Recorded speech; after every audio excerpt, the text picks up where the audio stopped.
ਦਾ ਬਹੁਤ ਵੱਡਾ ਯੋਗਦਾਨ ਹੈ। ਮੇਰਾ ਬਾਪੂ ਤੇਜਾ ਸਿੰਘ ਤੇ ਮੇਰੇ ਅਧਿਆਪਕ ਗਿਆਨੀ ਮਹਿੰਦਰ ਸਿੰਘ ਜੀ ਮਾਨੂ ਭਰੀ, ਉਹਨਾਂ ਨੂੰ ਅੱਜ ਸਵੇਰੇ ਸਾਨੂੰ ਛੱਡ ਗਏ ਤੇ ਮੇਰਾ ਬੜਾ ਉਹਨਾਂ ਨਾਲ ਮੋਹ ਸੀ। ਮੇਰੇ ਨਾਨਕਿਆਂ ਦੇ ਪਿੰਡੋਂ ਸੀ ਤੇ ਮੈਂ ਉੱਥੇ ਹੀ ਰਹਿ ਕੇ ਪਲਿਆ। ਬਹੁਤ ਵਾਰ ਮੇਰਾ ਉਹਨਾਂ ਨਾਲ ਅਜੇ ਹੁਣ ਪਿਛਲੇ ਹਫ਼ਤੇ ਮੈਂ ਮਿਲ ਕੇ ਆਇਆ ਉਹਨਾਂ ਨੂੰ ਤੇ ਅਕਸਰ ਚਲਾ ਜਾਂਦਾ ਸੀ ਮੈਂ ਉਹਨਾਂ ਕੋਲ। ਤੇ ਉਹ ਬਾਲ ਸਾਹਿਤ ਦਾ ਸ਼੍ਰੋਮਣੀ ਪੁਰਸਕਾਰ ਉਹਨਾਂ ਨੂੰ ਭਾਸ਼ਾ ਭਾਗ ਵੱਲੋਂ ਮਿਲਿਆ ਹੋਇਆ ਸੀ। ਤੇ ਮੈਨੂੰ ਨਹੀਂ ਲੱਗਦਾ ਕਿ ਜਿਹੜਾ ਖਲਾ ਮੇਰੇ ਵਰਗੇ ਬਹੁਤ ਸਾਰੇ ਬੰਦਿਆਂ ਦੀ ਜ਼ਿੰਦਗੀ 'ਚ ਉਹਨਾਂ ਦੇ ਜਾਣ ਨਾਲ ਪੈਦਾ ਹੋਇਆ ਉਹ ਕਿਵੇਂ ਪੂਰਿਆ ਜਾ ਸਕਦਾ। ਤੇ ਮੈਂ ਆਪਣੀ ਇਸ ਦੁੱਖ ਭਰੀ ਟਿੱਪਣੀ ਨਾਲ ਉਹਨਾਂ ਨੂੰ ਯਾਦ ਵੀ ਕਰਦਾ ਤੇ ਆਪਣੇ ਇਸ ਵਿਸ਼ੇ ਦੀ ਮਹੱਤਵ ਵੀ ਮੈਨੂੰ ਹੋਰ ਵੱਧ ਸਮਝ ਆਉਂਦਾ ਕਿ ਜੇ ਉਹ ਨਾ ਹੁੰਦੇ ਤਾਂ ਮੇਰੀ ਜ਼ਿੰਦਗੀ 'ਚ ਸ਼ਾਇਦ ਕਿਤਾਬਾਂ ਨਾ ਹੁੰਦੀਆਂ ਤੇ ਮੇਰੀ ਜ਼ਿੰਦਗੀ 'ਚ ਜੇ ਕਿਤਾਬਾਂ ਨਾ ਹੁੰਦੀਆਂ ਤਾਂ ਇਹ ਜੀਵਨ ਨਾ ਸਿਰਫ ਇਹ ਕਿ ਇਹਨੇ ਇਹੋ ਜਿਹਾ ਨਹੀਂ ਸੀ ਹੋਣਾ ਜਿਹੋ ਜਿਹਾ ਹੈਗਾ, ਇਹਨੇ ਜੀਵਨ ਵਰਗਾ ਜੀਵਨ ਹੋਣਾ ਹੀ ਨਹੀਂ ਸੀ। ਤੇ ਮੈਨੂੰ ਲੱਗਦਾ ਕਿ ਕਿਤਾਬਾਂ ਤੋਂ ਬਿਨਾਂ ਜ਼ਿੰਦਗੀ ਵਰਗੀ ਹੁੰਦੀ ਨਹੀਂ। ਕਿਤਾਬਾਂ ਤੋਂ ਪਹਿਲਾਂ ਵੀ ਲਿਖਤੀ ਰੂਪ 'ਚ ਕਿਤਾਬ ਹੋਂਦ 'ਚ ਪਹਿਲਾਂ ਵੀ ਸਾਹਿਤ, ਇਤਿਹਾਸ ਜਾਂ ਜਿਹਨੂੰ ਗੁਰਬਾਣੀ ਕਹਿੰਦੀ ਹੈ ਕਿ ਬਾਣੀਆਂ ਕਹਾਣੀਆਂ ਪੁੱਤ ਸਪੁੱਤ ਕਰੇਨ, ਲੋਕ ਆਪਣੇ ਵੱਡਿਆਂ ਦੀਆਂ ਬਾਤਾਂ ਪਾਉਂਦੇ ਰਹੇ ਨੇ, ਗੱਲਾਂ ਕਰਦੇ ਰਹੇ ਨੇ, ਆਪਣੇ ਅਨੁਭਵ ਸਾਂਝੇ ਕਰਦੇ ਰਹੇ ਨੇ ਇੱਕ ਦੂਜੇ ਨਾਲ। ਤੇ ਉਹ ਜ਼ੁਬਾਨੀ ਹੁੰਦਾ ਸੀ, ਜ਼ੁਬਾਨੀ ਅਨੁਭਵ ਸਾਂਝੇ ਕਰਦੇ ਸੀ, ਜ਼ੁਬਾਨੀ ਅਸੀਂ ਆਪਣਾ ਇਤਿਹਾਸ ਸੀਨਾ ਬਸੀਨਾ ਚੱਲਦਾ ਆਉਂਦਾ ਸੀ। ਫਿਰ ਕਿਤਾਬ ਦੀ ਐਂਟਰੀ ਜਿਹੜੀ ਹੁੰਦੀ ਹੈ ਤਾਂ ਮੈਂ ਕਹਿਣਾ ਹੁੰਦਾ ਕਿ ਪੰਜਾਬੀਆਂ ਨੂੰ ਜੇ ਕੋਈ ਪੁੱਛੇ ਕਿ ਬਈ ਤੁਸੀਂ ਪੰਜਾਬੀ ਹੋ ਤੇ ਤੁਹਾਨੂੰ ਪੰਜਾਬੀ ਹੋਣ ਦਾ ਕਾਹਦਾ ਫਖਰ ਹੈ, ਕਾਹਦਾ ਮਾਣ ਹੈ, ਖਾਸ ਤੌਰ ਤੇ ਜਦੋਂ ਅਸੀਂ ਪੰਜਾਬ ਦੀ ਆਹ ਹਾਲਤ ਦੇਖਦੇ ਹਾਂ ਤਾਂ ਸਾਨੂੰ ਪਤਾ ਨਹੀਂ ਲੱਗਦਾ ਕਿ ਅਸੀਂ ਪੰਜਾਬ ਦੀ ਕਿਹੜੀ ਗੱਲ ਤੇ ਮਾਣ ਕਰੀਏ। ਤਾਂ ਮੈਂ ਕਹਿੰਦਾ ਹੁੰਦਾ ਕਿ ਪੰਜਾਬੀਆਂ ਕੋਲ ਬਹੁਤ ਵੱਡੀਆਂ ਵੱਡੀਆਂ ਗੱਲਾਂ ਨੇ ਜਿਨ੍ਹਾਂ ਤੇ ਉਹਨਾਂ ਦਾ ਮਾਣ ਕਰਨਾ ਵਜ੍ਹਾ ਹੈ। ਤੇ ਪਹਿਲੀ ਵਜ੍ਹਾ ਇਹ ਹੈ ਜਿਹੜੀ ਅੱਜ ਦੇ ਆਪਣੇ ਗੱਲਬਾਤ ਨਾਲ ਜੁੜਦੀ ਹੈ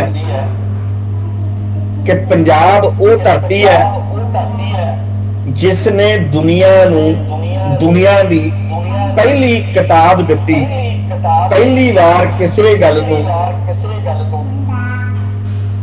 ਲਿਖਤ ਰੂਪ ਚ ਸਥਾਪਿਤ ਕੀਤਾ। ਤੇ ਉਹ ਕਿਤਾਬ ਵੀ ਕੋਈ ਛੋਟੀ ਮੋਟੀ ਕਿਤਾਬ ਨਹੀਂ, ਦੁਨੀਆ ਦੀ ਪਹਿਲੀ ਤੇ ਸਭ ਤੋਂ ਵੱਡੀਆਂ ਕਿਤਾਬਾਂ ਚੋਂ ਇੱਕ ਰਿਗਵੇਦ, ਉਹਦੀ ਰਚਨਾ ਪੰਜਾਬ ਦੀ ਇਸ ਧਰਤੀ ਤੇ ਹੋਈ। ਤੇ ਮੈਂ ਸਮਝਦਾ ਕਿ ਅੱਜ ਦੇ ਦਿਨ ਪੰਜਾਬੀਆਂ ਲਈ ਇਹ ਯਾਦ ਕਰਨਾ ਤੇ ਇਸ ਤੇ ਮਾਣ ਕਰਨਾ ਬਹੁਤ ਜ਼ਿਆਦਾ ਜ਼ਰੂਰੀ ਹੈ ਕਿ ਅਸੀਂ ਸੰਸਾਰ ਨੂੰ ਕਿਤਾਬ ਦਿੱਤੀ ਹੈ। ਤੇ ਦੂਜੀ ਗੱਲ, ਅਸੀਂ ਪੰਜਾਬੀ ਹੋਣ ਦੇ ਨਾਤੇ ਇਸ ਗੱਲ ਤੇ ਵੀ ਮਾਣ ਕਰਦੇ ਹਾਂ ਕਿ ਭਾਈ ਇਹ ਹੀ ਉਹ ਖਿੱਤਾ ਹੈ ਜਿਹੜਾ ਸ਼ਬਦ ਨੂੰ ਗੁਰੂ ਮੰਨਦਾ ਹੈ। ਤੇ ਗੁਰੂ ਗ੍ਰੰਥ ਸਾਹਿਬ ਲਈ ਇੱਕ ਇਸ ਤਰ੍ਹਾਂ ਦਾ ਸਾਡੇ ਪੰਜਵੇਂ ਪਾਤਸ਼ਾਹ ਨੇ ਮਹਿਲ ਉਸਾਰਿਆ, ਬੜੇ ਲੋਕਾਂ ਨੇ महल उसारे, बड़े बड़े किले उसारे गए, पर पंजाबियां नूं इस गल ते माण है कि असी शब्द नूं ਉਹ ਕੇਂਦਰੀ ਸਥਾਨ ਦਿੱਤਾ ਸਾਡੀ ਜ਼ਿੰਦਗੀ 'ਚ ਕਿ ਅਸੀਂ ਉਹਦੇ ਲਈ ਦੁਨੀਆ 'ਚ ਪਹਿਲੀ ਵਾਰ ਸ਼ਬਦ ਨੂੰ ਸਥਾਪਿਤ ਕਰਨ ਲਈ ਹਰਮੰਦਰ ਸਾਹਿਬ ਦੀ ਸਥਾਪਨਾ ਕੀਤੀ ਤੇ ਸ਼ਬਦ ਦੀ ਮਹਿਮਾ ਨੂੰ ਨਾ ਸਿਰਫ ਵਡਿਆਇਆ ਸਗੋਂ ਉਹ ਸਾਰੇ ਲੋਕਾਂ ਲਈ, ਜਿਵੇਂ ਕਿ ਕਿਹਾ ਜਾਂਦਾ ਹੈ, ਅਸੀਂ ਜਾਣਦੇ ਹਾਂ ਖਾਸ ਤੌਰ ਤੇ ਹਿੰਦੁਸਤਾਨ 'ਚ ਕਿ ਬਹੁਤ ਸਾਰੇ ਵਰਗਾਂ ਲਈ ਪੜ੍ਹਾਈ ਵਿਵਰਜਿਤ ਸੀ, ਉਹਨਾਂ ਨੂੰ ਪੜ੍ਹਨ ਦੀ ਮਨਾਹੀ ਸੀ। ਉਹਨਾਂ ਲਈ 4 ਦਰਵਾਜ਼ੇ ਰੱਖੇ ਤੇ ਐਨ ਐਲਾਨ ਕੀਤਾ ਕਿ ਉਪਦੇਸ਼ 4 ਵਰਣਾਂ ਕੋ ਸਾਂਝਾ। ਤਾਂ ਮੈਂ ਸਮਝਦਾ ਕਿ ਬਈ ਇਹ ਐਲਾਨ ਹੈ ਜਿਹੜਾ, ਇਹ ਇੱਕ ਤਰ੍ਹਾਂ ਦੀ ਸਮਾਜਿਕ ਬਗਾਵਤ ਹੈ, ਸਮਾਜਿਕ ਸੁਧਾਰ ਦਾ, ਸਮਾਜਿਕ ਇਨਕਲਾਬ ਦਾ ਸਭ ਤੋਂ ਵੱਡੇ ਐਲਾਨਾਂ ਚੋਂ ਇਹ ਵੀ ਇੱਕ ਹੈ।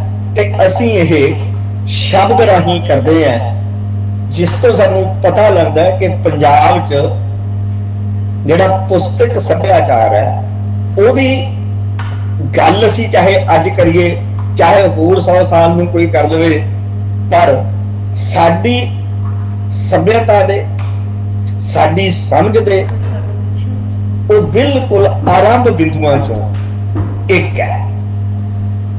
ਦੂਜੀ ਗੱਲ ਜਿਹੜੀ ਮੇਰੇ ਖਿਆਲ ਆਉਂਦੀ ਆ ਉਹ ਇਹ ਹੈ ਕਿ ਸੱਭਿਆਚਾਰ, ਚਾਹੇ ਉਹ ਪੁਸਤਕ ਸੱਭਿਆਚਾਰ ਹੈ, ਚਾਹੇ ਸਾਡੇ ਜੀਵਨ ਨਾਲ ਸੰਬੰਧਿਤ ਬਾਕੀ ਦੇ ਸਾਡੇ ਆਚਾਰ ਵਿਵਹਾਰ ਨੇ, ਇਹ ਕੋਈ ਵੀ ਸੱਭਿਆਚਾਰ ਤੇ ਕਿਸੇ ਕਿਸਮ ਦਾ ਵੀ ਸੱਭਿਆਚਾਰ ਕਿਸੇ ਖਲਾ 'ਚ ਪੈਦਾ ਨਹੀਂ ਹੁੰਦਾ। ਇਹਦੇ ਲਈ ਬਹੁਤ ਠੋਸ ਮਟੀਰੀਅਲ ਤੇ ਪਦਾਰਥਕ ਜ਼ਮੀਨ ਲੋੜੀਂਦੀ ਹੁੰਦੀ ਹੈ ਤੇ ਉਹਨੂੰ ਤਿਆਰ ਕਰਨ ਵਾਲੇ ਬੰਦਿਆਂ ਨੇ ਆਪਣੀਆਂ ਜ਼ਿੰਦਗੀਆਂ ਲਾਈਆਂ ਹੁੰਦੀਆਂ। ਉਦਾਹਰਣ ਲਈ ਇੱਕ ਮੇਰੇ ਬੋਲੀ ਯਾਦ ਆਉਂਦੀ ਹੈ ਕਿ ਪੰਜਾਬੀ ਦੀ ਅਸੀਂ ਬੋਲੀ ਸੁਣਦੇ ਹੁੰਦੇ ਸੀ ਕਿ ਬਾਰੀ ਬਰਸੀ ਖੱਟਣ ਗਿਆ ਸੀ, ਕੀ ਖੱਟ ਲਿਆ। ਤੇ 550 ਸਾਲ ਪਹਿਲਾਂ ਸਾਡਾ ਵੀ ਇੱਕ ਬੰਦਾ ਘਰੋਂ ਨਿਕਲਿਆ ਸੀ, ਪੰਜਾਬ ਦਾ ਇੱਕ ਪੁੱਤਰ, ਉਦਾਸੀਆਂ ਤੇ ਨਿਕਲਿਆ। 4 ਉਦਾਸੀਆਂ ਕੀਤੀਆਂ, ਗੁਰੂ ਨਾਨਕ ਬਣਿਆ। ਤੇ ਜੇ ਆਪਾਂ ਇਹ ਪੁੱਛੀਏ ਵੀ ਹੇ ਨਾਨਕ ਤੂੰ ਗਿਆ ਸੀ, ਤੂੰ ਤਾਂ 12 ਵਰਸਾਂ ਤੋਂ ਵੀ ਬਹੁਤ ਬਾਅਦ ਫਿਰਦਾ ਰਿਹਾ, ਕੀ ਖੱਟ ਕੇ ਲਿਆਂਦਾ? ਤਾਂ ਫਿਰ ਗੁਰੂ ਜੀ ਜਿਹੜਾ ਜਵਾਬ ਦੇਣਗੇ ਉਹ ਸਾਡੇ ਸਾਹਮਣੇ ਹੈ ਕਿ ਉਹਨਾਂ ਨੇ ਜੋ ਖੱਟ ਕੇ ਲਿਆਂਦਾ ਉਹ ਧਨ ਨਹੀਂ ਹੈਗਾ, ਉਹ ਪਦਾਰਥ ਨਹੀਂ ਹੈਗਾ, ਉਹ ਕੱਲੀ ਸ਼ੋਭਾ ਨਹੀਂ ਹੈ ਜਿਹੜੀ ਖੱਟ ਕੇ ਲਿਆਂਦੀ ਹੈ। ਉਹਨਾਂ ਨੇ ਖੱਟ ਕੇ ਲਿਆਂਦੀ ਹੈ ਬਾਣੀ। ਉਹਨਾਂ ਨੇ ਖੱਟ ਕੇ ਲਿਆਂਦੇ ਨੇ ਮਹਾਂਪੁਰਖਾਂ ਦੇ ਬਚਨ। ਉਹ ਜਿੱਥੇ ਜਿੱਥੇ ਗਏ ਉਹਨਾਂ ਨੇ ਜਿਹੜੀ ਚੀਜ਼ ਕਲੈਕਟ ਕੀਤੀ, ਜਿਹੜੀ ਚੀਜ਼ ਇਕੱਤਰ ਕੀਤੀ, ਜਿਹੜੀ ਚੀਜ਼ ਆਉਣ ਵਾਲੀਆਂ ਸਦੀਆਂ ਦੇ ਮਨੁੱਖ ਲਈ ਸਾਂਭ ਕੇ ਲਿਆਂਦੀ, ਤਾਂ ਮੈਂ ਸਮਝਦਾ ਕਿ ਉਹ ਸਾਨੂੰ ਇਹ ਦੱਸ ਕੇ ਗਏ ਨੇ ਕਿ ਭਾਈ ਸੱਭਿਆਚਾਰ, ਕਿਸੇ ਵੀ ਸੱਭਿਆਚਾਰ ਲਈ ਜਿਹੜੀ ਸਭ ਤੋਂ ਲੋੜੀਂਦੀ ਚੀਜ਼ ਹੈ ਉਹ ਪੁਸਤਕ ਹੈ, ਉਹ ਬਾਣੀ ਹੈ, ਉਹ ਸ਼ਬਦ ਨੇ, ਉਹ ਬਚਨ ਨੇ। ਤੇ ਇਹੀ ਕਾਰਨ ਹੈ ਕਿ ਸ਼ਾਇਦ ਪੰਜਾਬ ਇੱਕੋ ਇੱਕ ਜ਼ਮੀਨ ਹੈ ਦੁਨੀਆ ਦੀ ਜਿੱਥੇ ਸੰਸਾਰ ਦੇ ਇੰਨੇ ਖਿੱਤਿਆਂ ਦਾ ਗਿਆਨ ਇੱਕ ਥਾਂ ਇਕੱਤਰ ਕਰਕੇ ਤੇ ਉਹਨੂੰ गुरु का दर्जा दिता गया। तो साडे कोल ये जमीन है जिहड़ी मैं समझदा कि साडे लई पुस्तक सभ्याचार नूं बनाउंदी है, शुरू करदी है, ते साडी एक जिम्मेवारी तय करदी है कि असीं इस सभ्याचार दा ये जिहड़ा अमीरी गुण है इहनूं जारी रखिए ते होर वधाइए। अगली गल, मैं पिछले दिनों किते गया ते कोई कथावाचक कथा कर रहा सी, शायद सूरज प्रकाश दी सी, ते ओदा ना वाक बोलिया उन्होंने एक, मैं समझदा कि जे असीं इस एक वाक नूं समझ लईए तां सानूं इस सभ्याचार दी अमली प्रैक्टिकली की कीमत है वो समझ आ जाती है। तो मेरे वो मन च रह गया जिहड़ा उन्होंने बोलिया, वो कहंदे कि करामात को निंदिया किन्नी विद्या की वडियाई। तुसी इस एक महावाक नूं खोल के देखो कि किसी किस्म की करामात की निंदिया करने का मतलब है किसी किस्म की करामात नूं मनण तो इनकार करना, जां किसी किस्म की करामात मूहरे झुकण तो इनकार करना। पर उहदे मुकाबले ते करामात नालों एक कोई वड्डी गल करना, वो की है? विद्या। ते विद्या जिहड़ी असीं तां अपने पहले ग्रंथ नूं कहंदे ही वेद है, उत्थों शब्द आउंदा है यह विद्या। ते इसलिए साडे हुण तक दे सभ्याचार च ये गल स्थापित होई हुई है कि भाई विद्या, शब्द ते किताबां ये मनुखी जिंदगी लई साह लैण जिन्नियां जरूरी ने। इसलिए जदों असीं वख-वख दिन मनाउने हैं तां संसार पੱਧਰ ते पुस्तक दिन मनाउण दा जिहड़ी शुरुआत कीती जानी है वो सानूं दसदी है कि इस गल दी लोड़, इस गल दी अहमियत अजे भी बहुत ज्यादा है, इनू अगे वधाउण दी लोड़ है। हुण किताब ये सभ्याचार जरूरी क्यों, मतलब क्यों असीं कहने हैं कि ये जिहड़ियां मैं गल्लां पहला करके हटिया कि गुरु नानक ने जां वेद दे रचनाकारां ने जां सूरज प्रकाश दे रचनाकार ने विद्या नूं, पुस्तकां नूं इन्नी अहमियत क्यों दिती है? वो इसलिए दिती है कि बंदे नूं बंदा होण लई उहदा अपना अनुभव काफी नहीं। मेरे कोल एक जिंदगी है, मैं एक जिंदगी च जो अनुभव कर सकता है वो काफी नहीं है जिंदगी नूं चंगी तरह अगे तो।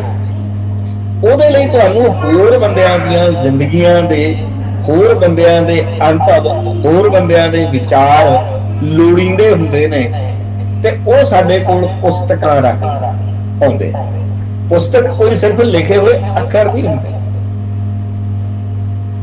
ਪੁਸਤਕ ਬੀਤੀਆਂ ਹੋਈਆਂ ਕਿੰਨੀਆਂ ਪੀੜ੍ਹੀਆਂ ਦੀਆਂ, ਬੀਤੇ ਹੋਏ ਕਿੰਨੇ ਯੁੱਗਾਂ ਦੀਆਂ ਮਨੁੱਖ ਦੇ ਅਨੁਭਵ ਦੀਆਂ ਬਾਤਾਂ ਹੁੰਦੀਆਂ ਨੇ। ਉਹ ਸਾਨੂੰ ਦੱਸਦੇ ਨੇ ਕਿ ਅਸੀਂ ਜੋ ਅੱਜ ਹਾਂ ਕਿੱਥੋਂ ਆਏ ਆ, ਕਿਵੇਂ ਬਣੇ ਆ ਤੇ ਮਨੁੱਖ ਨੇ ਕਿਹੜੀਆਂ ਸਮੱਸਿਆਵਾਂ ਨਾਲ ਕਦੋਂ ਕਦੋਂ ਸਾਹਮਣਾ ਕੀਤਾ ਤੇ ਕਿਵੇਂ ਕਿਵੇਂ ਮਨੁੱਖ ਜੂਝਿਆ, ਜਿੱਤਿਆ, ਖੜਿਆ। ਤੇ ਇਹ ਗੱਲਾਂ ਸਾਨੂੰ ਸਿਰਫ ਅਤੇ ਸਿਰਫ ਕਿਤਾਬਾਂ ਚੋਂ ਪ੍ਰਾਪਤ ਹੁੰਦੀਆਂ ਨੇ। किताब दे आउण नाल इह भी गल हुंदी है कि जिहड़ा ज्ञान साਂਭਿਆ गया वो चिरजीवी हो जाता है, वो सदीवी हो जाता है, पिया रहता है ते अपनी अहमियत साबित करता। मैं तुहाडे नाल एक गल साझी करा कि पुस्तक सभ्याचार जो होवे तो किस तरह के करिश्मे कर सकता है। मेरे हुणे ही याद आई है गल करते करते अपने चो बहुतियां ने, खास तौर पर जिहड़े बच्चे पोस्ट ग्रेजुएट क्लासेस च ने, उन्होंने ना पोएटिक्स पढ़ी है अरिस्टोटल। वो किताब छोटी जी किताब है, वो 40-45 पेज ने जिहड़े मिले ने कुल। हुण अरिस्टोटल असीं जानते हैं कि सिकंदर दे वेले दा सीगा, यानी ईसवी पूर्व लगभग 300 साल वो पुराना सीगा जदों उन्हें किताब लिखी। वैसे कहते हैं कि वो वैसे नहीं सी किताब के रूप च नहीं सी लिखी हुई, वो क्लास नोट्स सीगे। ते वो जदों क्लास पढ़ाउण जांदा सी तां जिहड़े नोट्स लेके जांदा सी उन्हां दा संग्रह कहा जांदा भी वो पोएटिक्स हैगी।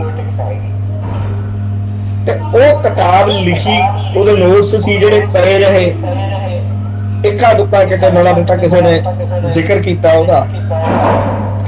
ਤੇ ਉਸ ਤੋਂ ਲਗਭਗ ਤੁਸੀਂ ਸਮਝ ਲਓ ਕਿ 1700 ਸਾਲ ਬਾਅਦ सन 1400 कुछ ईस्वी च किसी बंदे ने वो किताब लभी, कितों प्राप्त हुई, उन्होंने दोबारा वाचा लिखा गया। ते आपां जानते हैं कि साडी ਸਾਹਿਤ प्रति या दुनिया प्रति जिहड़ी समझ हुण डिवेलप हुई है, ਉਹਦੇ ਚ सब तो बड़ा योगदान जे किसी एक किताब का आपां ने लभना होवे तो अरिस्टोटल दी है पोएटिक्स। एक किताब की अहमियत है कि वो किसी ज्ञान नूं, किसी सूचना नूं इन्नी देर साਂਭ के रख सकती है ते आउण वालियां पीढ़ियां दीयां जिंदगियां बदल सकती है। आउण वालियां पीढ़ियां दीयां जिंदगियां च बड़े दखल दे सकती है, उन्होंने संसार समझण लई, उन्होंने जिंदगी समझण लई, उन्होंने दुनिया समझण लई बिल्कुल नवी दृष्टि ते नवे दृष्टिकोण दे सकती है। तो हुण मसला यह हुंदा है कि भाई फिर बंदा पढ़े क्यों?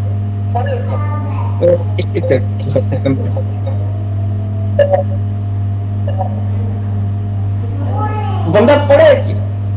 ये सवाल अक्सर साडे मन च आउंदा है।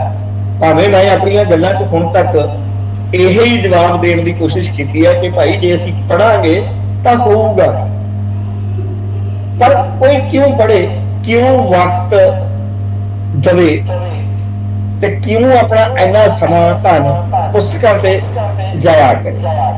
तो मैं समझना कि पंजाबी दी एक कहावत है, वो अंग्रेजी च आपां कहने होंदे हैं कि hunger is a great sauce. ते पंजाबी च मैं इहनूं इवें अनुवादिया होया कि भी स्वाद भुख च लुकिया। कोई चीज उदों वध स्वाद लगती है जदों असीं ज्यादा भुखे, ते भुख किसी लोड़ चों पैदा होती है। तो फिर किताबां दी जिहड़ी सानूं पढ़न दी जरूरत है, ये साडी किहड़ी लोड़ चों पैदा होती है? ये भुख साडी किहड़ी इच्छा की पूर्ति करती है? तो मैं इस गल नूं इवें कहना चाहुंदा कि भाई बंदा जदों जीउंदा है तो उहदा जीउण दा एक दायरा होंदा है। वो दायरा लगभग निश्चित होता है। जिवें एक बंदा एक पिंड च जीउंदा है ਤੇ ਉਹ ਪਿੰਡ ਦੀ ਸੂਚਨਾ ਰੱਖਦਾ। ਜਿੰਨਾ ਪਿੰਡ 'ਚ ਗਿਆਨ ਹੈ ਉਹ ਉਹਦੇ ਕੋਲ ਹੈਗਾ, ਉਹ ਉਹਦਾ ਹੀ ਮੁਤਾਲਿਆ ਕਰਦਾ, ਉਹਦੇ ਅਨੁਸਾਰ ਹੀ ਜਿਉਂਦਾ। ਪਰ ਉਦੋਂ ਬਾਅਦ ਕੋਈ ਬੰਦਾ ਸ਼ਹਿਰ ਜਾਣ ਲੱਗ ਜਾਂਦਾ, ਉਹਦੇ ਕੋਲ ਸ਼ਹਿਰ ਦਾ ਅਨੁਭਵ ਹੋ ਜਾਂਦਾ, ਸ਼ਹਿਰ ਦਾ ਗਿਆਨ ਹੋ ਜਾਂਦਾ, ਕੋਈ ਵਿਦੇਸ਼ ਚਲਿਆ ਜਾਂਦਾ। ਇਹਦਾ ਮਤਲਬ ਹੈ ਕਿ ਸਾਡਾ ਜਿਹੜਾ, ਜੇ ਅਸੀਂ ਸਰਕਲ ਦੇ ਰੂਪ 'ਚ ਇਹਨੂੰ ਸਮਝੀਏ ਕਿ ਐਵੇਂ ਸਾਡੀ ਸਮਝ ਦਾ ਦਾਇਰਾ ਜਿਹੜਾ, ਸਾਡੇ ਅਨੁਭਵ ਦਾ ਦਾਇਰਾ ਵੱਧਦਾ ਚਲਿਆ ਜਾਂਦਾ। ਪਰ ਇੱਕ ਬੰਦੇ ਦੀ ਜ਼ਿੰਦਗੀ 'ਚ ਇਹ ਸਮਝ ਦਾ ਦਾਇਰਾ ਅਨੰਤ ਹੋ ਨਹੀਂ ਸਕਦਾ, ਕਿਉਂਕਿ ਜਿਹੜੀ ਜ਼ਿੰਦਗੀ ਹੈ ਇਹ ਲਿਮਟਿਡ ਹੈ। ਜਦੋਂ ਜ਼ਿੰਦਗੀ ਦੀ ਲਿਮਟ ਹੈ ਤਾਂ ਨਿਸ਼ਚਿਤ ਤੌਰ ਤੇ ਇਹਦੇ ਨਾਲ ਜੁੜੀਆਂ ਹੋਈਆਂ ਚੀਜ਼ਾਂ ਦੀ ਵੀ ਇੱਕ ਹੱਦ ਹੋਊਗੀ।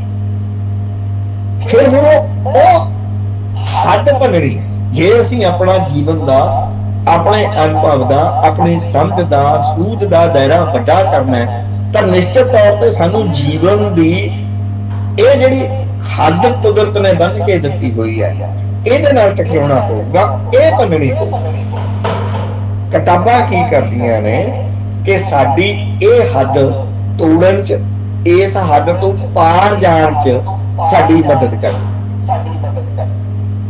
ਉਦਾਹਰਣ ਲਈ ਮੰਨ ਲਓ ਕੋਈ ਬੰਦਾ ਇੱਕ ਕਿਤਾਬ ਪੜ੍ਹਦਾ, ਤਾਂ ਇੱਕ ਕਿਤਾਬ 'ਚ ਇੱਕ ਬਿਲਕੁਲ ਵੱਖਰਾ ਜੀਵਨ ਹੈ। ਮੈਂ ਉਦਾਹਰਣ ਦੇ ਤੌਰ ਤੇ ਕਹਿਣਾ ਹੁੰਦਾ ਕਿ ਵੀ ਮੈਂ ਨਾ ਚੋਰ ਨਹੀਂ ਹੋ ਸਕਦਾ। ਹੁਣ ਮੈਨੂੰ ਇਹ ਪਤਾ ਨਹੀਂ ਵੀ ਜੇ ਚੋਰ ਆ ਉਹ ਕਿਹੋ ਜਿਹਾ, ਪਰ ਜਦੋਂ ਮੈਂ ਇੱਕ ਚੋਰ ਦੀ ਕਹਾਣੀ ਪੜ੍ਹਦਾ ਤਾਂ ਮੈਨੂੰ ਕੋਈ ਇੱਕ ਚੋਰ ਦਾ ਅਨੁਭਵ ਆ ਜਾਂਦਾ। ਜਦੋਂ ਮੈਂ ਇੱਕ ਸਾਧ ਦੀ ਕਹਾਣੀ ਪੜ੍ਹਦਾ ਤਾਂ ਮੇਰੇ ਕੋਲ ਇੱਕ ਸਾਧ ਦਾ ਅਨੁਭਵ ਆ ਜਾਂਦਾ। ਜਦੋਂ ਮੈਂ ਇੱਕ ਵਿਗਿਆਨੀ ਦੀ ਕਹਾਣੀ ਪੜ੍ਹਦਾ ਤਾਂ ਮੇਰੇ ਕੋਲ ਇੱਕ ਵਿਗਿਆਨੀ ਦਾ ਅਨੁਭਵ ਆ ਜਾਂਦਾ। ਜਦੋਂ ਮੈਂ ਇੱਕ ਪਲੇਅਰ ਦੀ ਕਹਾਣੀ ਪੜ੍ਹਦਾ ਤਾਂ ਮੇਰੇ ਕੋਲ ਇੱਕ ਪਲੇਅਰ ਦਾ ਅਨੁਭਵ ਆ ਜਾਂਦਾ। ਤੇ ਇਸ ਤਰ੍ਹਾਂ ਮੈਂ ਆਪਣੇ ਅਨੁਭਵ ਨੂੰ ਵਿਸਥਾਰਨਾ ਤੇ ਇਸ ਅਨੁਭਵ ਨੂੰ ਵਿਸਥਾਰਨ 'ਚ ਸਭ ਤੋਂ ਵੱਡਾ ਯੋਗਦਾਨ ਦੁਨੀਆ 'ਚ ਜੇ ਕੋਈ ਚੀਜ਼ ਕਰ ਰਹੀ ਹੈ ਤਾਂ ਉਹ ਕਿਤਾਬਾਂ ਕਰ ਰਹੀਆਂ ਨੇ। ਕਿਤਾਬਾਂ ਨੇ ਸਾਨੂੰ ਬਣਾਉਣਾ ਹੁੰਦਾ, ਕਿਤਾਬਾਂ ਨੇ ਸਿਖਾਉਣਾ।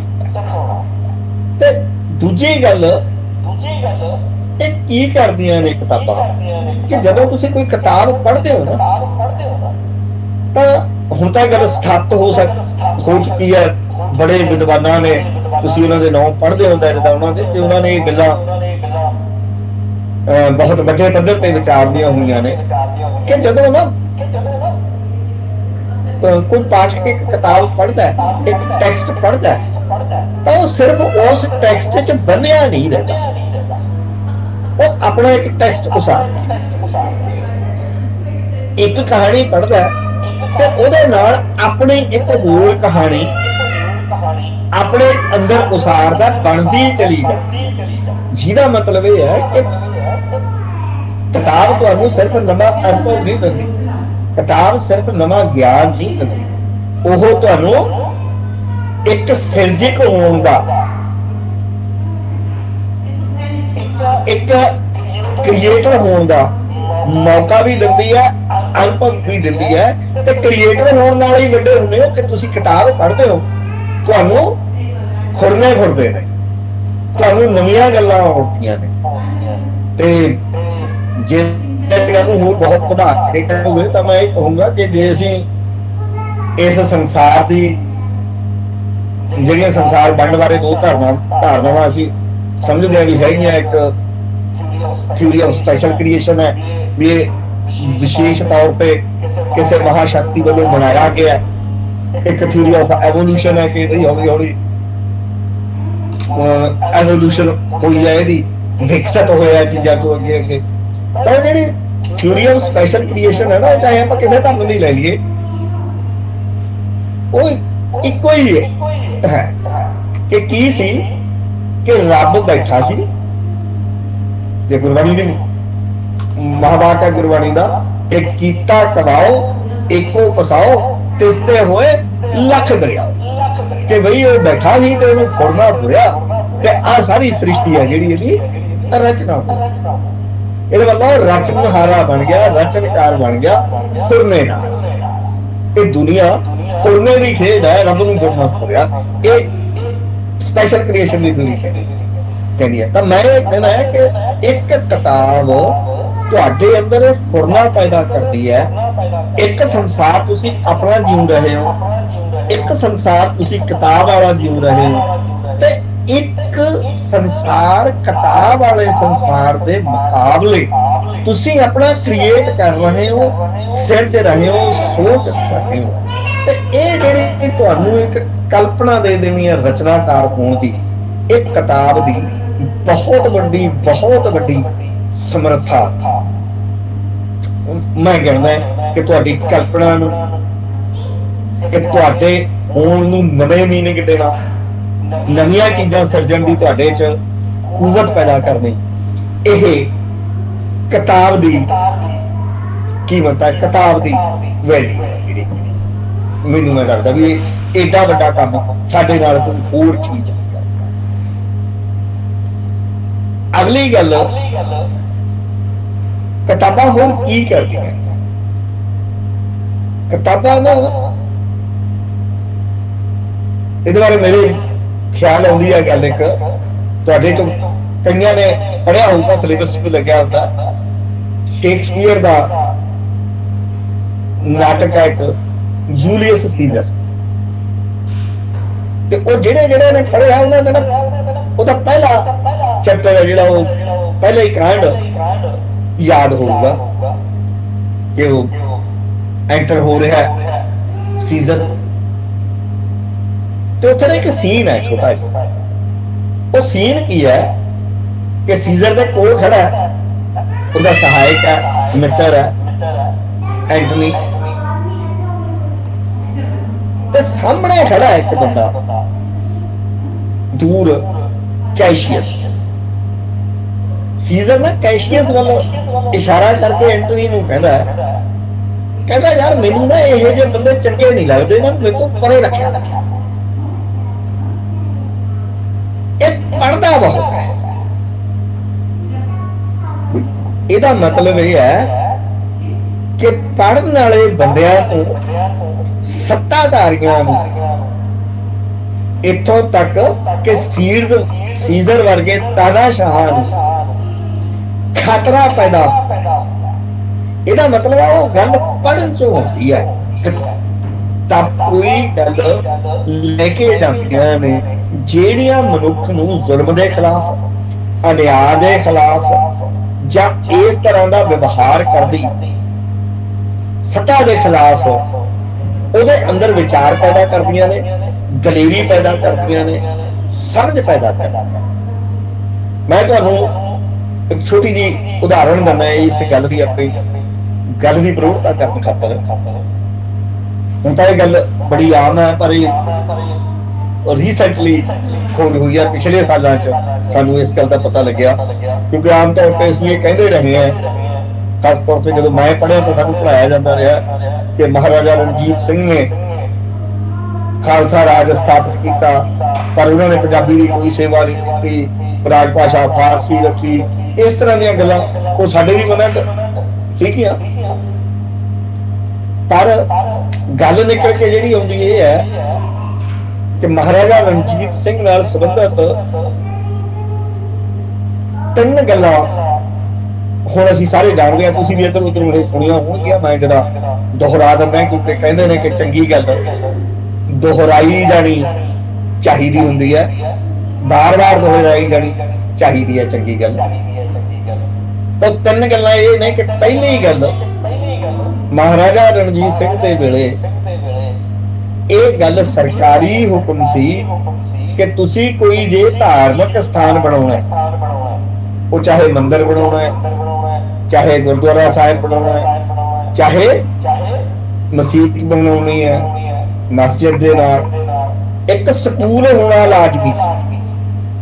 ਮਤਲਬ ਜਿਹੜੀਆਂ ਸ਼ਰਤਾਂ ਸੀ ਧਾਰਮਿਕ ਸਥਾਨ ਨਿਰਮਾਣ ਕਰਨ ਦੀਆਂ, ਉਹਨਾਂ ਤੋਂ ਪਹਿਲੀ ਸ਼ਰਤ ਇਹ ਸੀ ਕਿ ਉਹਦੇ ਨਾਲ ਇੱਕ ਸਕੂਲ ਹੋਣਾ ਚਾਹੀਦਾ।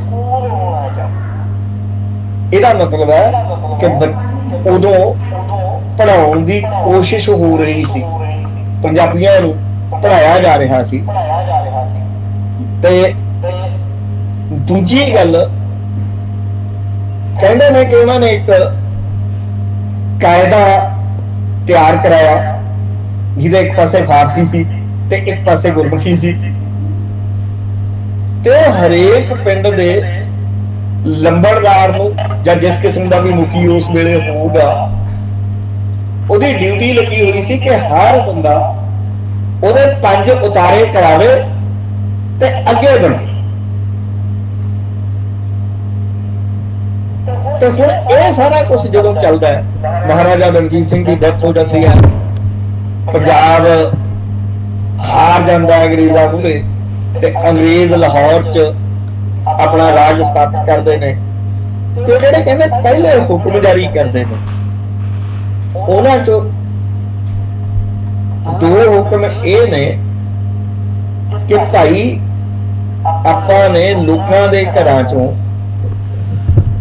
ਕਿਤਾਬਾਂ ਤੇ ਹਥਿਆਰ ਇਹ ਕਢਾਉਣੇ ਨੇ। ਯਾਨੀ ਇਹਦਾ ਮਤਲਬ ਹੈ ਲੋਕਾਂ ਨੂੰ ਕਿਤਾਬਾਂ ਤੇ ਹਥਿਆਰਾਂ ਤੋਂ ਰਹਿਤ ਕਰਨਾ। ਹੁਣ ਇਹ ਗੱਲ ਆਪਣੇ ਆਪ ਤੇ ਹੀ ਦੱਸਦੀ ਹੈ ਕਿ ਕਿਤਾਬ ਕਿੰਨਾ ਵੱਡਾ ਹਥਿਆਰ ਹੈ, ਕਿੰਨੀ ਵੱਡੀ ਇਹ ਬਗਾਵਤ ਖੜੀ ਕਰ ਸਕਦੀ ਹੈ ਕਿਤਾਬ, ਤੇ ਕਿੰਨੀ ਇਹ ਸੱਤਾਧਾਰੀਆਂ ਦੇ ਰੜਕਦੀ ਹੈ। ਤੇ ਇੱਥੋਂ ਤੱਕ ਹੈ ਕਿ ਜਿਹੜਾ ਕਹਿੰਦੇ ਨੇ ਇਹਦੇ ਆਂਡਿਆਂ ਦਾ ਇਹਦੇ ਕੋਈ ਫਰਕ ਹੋ ਸਕਦਾ ਮੇਰੀ ਗੱਲ 'ਚ ਕਹਿਣ 'ਚ, ਕਿ ਜਿਹੜਾ ਬੰਦਾ ਕਿਸੇ ਘਰ ਕਿਸੇ ਹਥਿਆਰ ਦੀ, ਬੰਦੂਕ ਦੀ ਦੱਸ ਪਾਉਂਦਾ ਸੀ, ਉਹ ਦੱਸ ਪਾਉਣ ਵਾਲੇ ਨੂੰ, ਉਹ ਚੁਗਲੀ ਕਰਨ ਵਾਲੇ ਨੂੰ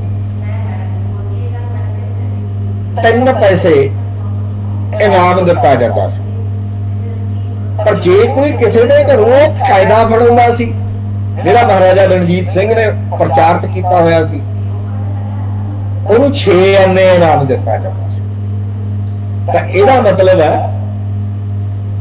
ਕਿ ਭਾਈ ਜੇ ਆਨਿਆਂ 'ਚ ਹੀ ਗਿਣਨੀ ਹੋਵੇ ਤਾਂ ਵੀ ਕਿਤਾਬ ਹਥਿਆਰ ਨਾਲੋਂ 2 ਗੁਣਾ ਜ਼ਿਆਦਾ ਮਹੱਤਵਪੂਰਨ ਹੈ ਤੇ ਖਤਰਾ ਖੜਾ ਕਰਦੀ ਹੈ ਸੱਤਾਧਾਰੀ। ਇਹਦਾ ਮਤਲਬ ਇਹ ਹੈ ਕਿ ਜੇ ਸੱਤਾ ਅਨਿਆਂ ਕਰਦੀ ਹੈ, ਜੇ ਸੱਤਾ ਕਿਸੇ ਕਿਸਮ ਦਾ ਇਸ ਤਰ੍ਹਾਂ ਦਾ ਵਿਵਹਾਰ ਕਰਦੀ ਹੈ ਜਿਹੜਾ ਬੰਦਿਆਂ ਨਾਲ ਕਰਨ ਦੇ ਯੋਗ ਨਹੀਂ ਹੈਗਾ, ਤਾਂ ਉਹਦੇ ਖਿਲਾਫ ਸਮਝ ਪੈਦਾ ਕਰਨ ਦੀ ਜਿਹੜੀ ਤਾਕਤ ਹੈ ਉਹ ਕਿਤਾਬ 'ਚ ਹੈ। ਹੁਣ ਕਿਤਾਬ ਜਦੋਂ ਅਸੀਂ, ਮਤਲਬ ਮੈਂ ਇਹਦੀ ਇੱਕ ਐਗਜ਼ਾਮਪਲ ਦਿੰਦਾ ਹੁੰਦਾ ਬੱਚਿਆਂ ਨੂੰ, ਅਕਸਰ ਜਦੋਂ ਛੋਟੇ ਬੱਚਿਆਂ ਨਾਲ ਗੱਲ ਕਰਦਾ, ਇਸ ਤੋਂ ਬਹੁਤ ਵੱਡੇ ਹੋ ਪਰ ਚਲੋ ਐਗਜ਼ਾਮਪਲ ਮੇਰੇ ਖਿਆਲ 'ਚ ਆ ਗਈ, ਮੈਂ ਦੇ ਦਿੰਦਾ ਕਿ ਸਾਹਿਤ ਜਾਂ ਕਿਤਾਬ ਕਰਦਾ ਕੀ ਹੈ। ਤਾਂ ਮੈਂ ਕਹਿੰਦਾ ਹੁੰਦਾ ਕਿ ਤੁਸੀਂ ਨਾ ਲੈਂਸ ਦੇਖਿਆ ਸਾਰਿਆਂ ਨੇ, ਜਦੋਂ ਆਪਾਂ 7ਵੀਂ 8ਵੀਂ 'ਚ ਹੁੰਦੇ ਸੀ, 10ਵੀਂ 'ਚ ਹੁੰਦੇ ਸੀ, ਉਹ ਲੈਂਸ ਲੈਂਦੇ ਸੀ ਤੇ ਉਹਨੂੰ ਸੂਰਜ ਦੇ ਮੂਹਰੇ ਕਰਕੇ ਇੱਕ ਕਾਗਜ਼ ਤੇ ਉਹਦੀ ਰੋਸ਼ਨੀ ਪਾਉਂਦੇ ਸੀ ਤੇ ਉਹ ਕਾਗਜ਼ ਨੂੰ ਅੱਗ ਲੱਗ ਜਾਂਦੀ ਸੀ। ਸਾਡੇ ਸਾਹਮਣੇ ਕਾਗਜ਼ ਜਲ ਜਾਂਦਾ ਸੀ ਤੇ ਅਸੀਂ ਤਜਰਬਾ ਕਰਦੇ ਸੀ, ਘਰਾਂ 'ਚ ਵੱਡਿਆਂ ਦੀਆਂ ਐਨਕਾਂ ਚੱਕ ਲੈਂਦੇ ਸੀ, ਉਹਦੇ ਨਾਲ ਕਰਨ ਦੀ ਕੋਸ਼ਿਸ਼ ਕਰਦੇ ਸੀਗੇ। ਹੁਣ ਮੈਂ ਇਹ ਗੱਲ ਕਹਿਣਾ ਹੁੰਦਾ ਕਿ ਬਈ ਉਹੋ ਹੀ ਲੈਂਸ ਜੇ ਅਸੀਂ ਪੇਪਰ ਦੇ ਉੱਤੇ ਧਰ ਦਈਏ, ਕਾਗਜ਼ ਦੇ ਉੱਤੇ ਧਰ ਦਈਏ, ਤਾਂ ਕੁਛ ਨਹੀਂ ਹੁੰਦਾ, ਉਹ ਨਹੀਂ ਜਲਦਾ। ਫਿਰ ਉਹ ਜਿਹੜੀ ਅੱਗ ਪੈਦਾ ਹੋਈ, ਉਹ ਸੇਕ ਜਿਹੜਾ ਪੈਦਾ ਹੋਇਆ, ਉਹ ਕਿਹਦੇ 'ਚ ਸੀ? ਕਾਗਜ਼ 'ਚ ਸੀ, ਲੈਂਸ 'ਚ ਸੀ, ਕਿ ਧੁੱਪ 'ਚ ਸੀ? ਹੁਣ ਧੁੱਪ ਵੀ ਪਹਿਲਾਂ ਉੱਥੇ ਹੀ ਸੀ, ਧੁੱਪ ਤਾਂ ਪਹਿਲਾਂ ਕਾਗਜ਼ ਤੇ ਪੈ ਰਹੀ ਸੀ, ਲੇਕਿਨ ਕਾਗਜ਼ ਨੂੰ ਕੁਝ ਨਹੀਂ ਹੋਇਆ। ਪਰ ਜਿਉਂ ਹੀ ਤੁਸੀਂ ਧੁੱਪ ਦੇ ਮੂਹਰੇ, ਸੂਰਜ ਦੇ ਮੂਹਰੇ, ਧੁੱਪ ਦੇ ਮੂਹਰੇ ਲੈਂਸ ਕੀਤਾ, ਤਾਂ ਉਹਨੇ ਕੀ ਕੀਤਾ?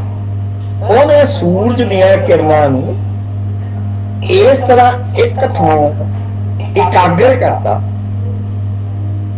ਕਿ ਵੀ ਉਹਨਾਂ ਦੀ ਉਹ ਜਿਹੜੀ ਸ਼ਕਤੀ ਸਾਨੂੰ ਦਿਸਦੀ ਨਹੀਂ ਸੀ, ਸੀਗੀ ਤਾਂ ਉਹ ਧੁੱਪ ਦੇ ਵਿੱਚ ਹੀ, ਲੇਕਿਨ ਲੈਂਸ ਨੇ ਇੱਕ ਕੰਮ ਕਰਤਾ ਕਿ ਉਹਨੂੰ ਇਕੱਠੀ ਕਰਕੇ ਉਹ ਸੇਕ ਬਣਾਤਾ ਕਿ ਉਹ ਅੱਗ ਲਾ ਦੇਵੇ, ਕਿਤੇ ਫੂਕ ਦੇਵੇਗਾ।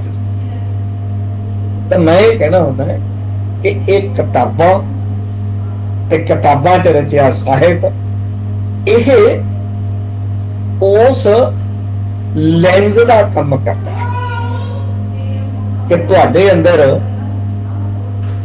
ਉਹ ਸੇਕ ਪਿਆ, ਉਹ ਸ਼ਕਤੀ ਪਈ ਹੈ, ਉਹ ਊਰਜਾ ਪਈ ਹੈ ਜਿਹੜੀ ਏਡਾ ਵੱਡਾ ਕੰਮ ਕਰ ਸਕਦੀ ਹੈ, ਏਡੀ ਵੱਡੀ ਤਬਦੀਲੀ ਜ਼ਿੰਦਗੀ ਚ ਲਿਆ ਸਕਦੀ ਹੈ, ਚੱਲੀਆਂ ਆਉਂਦੀਆਂ ਪਰੰਪਰਾ ਨਾਲ ਜੂਝ ਸਕਦੀ ਹੈ। ਸੀ ਤਾਂ ਉਹ ਧੁੱਪ ਚ,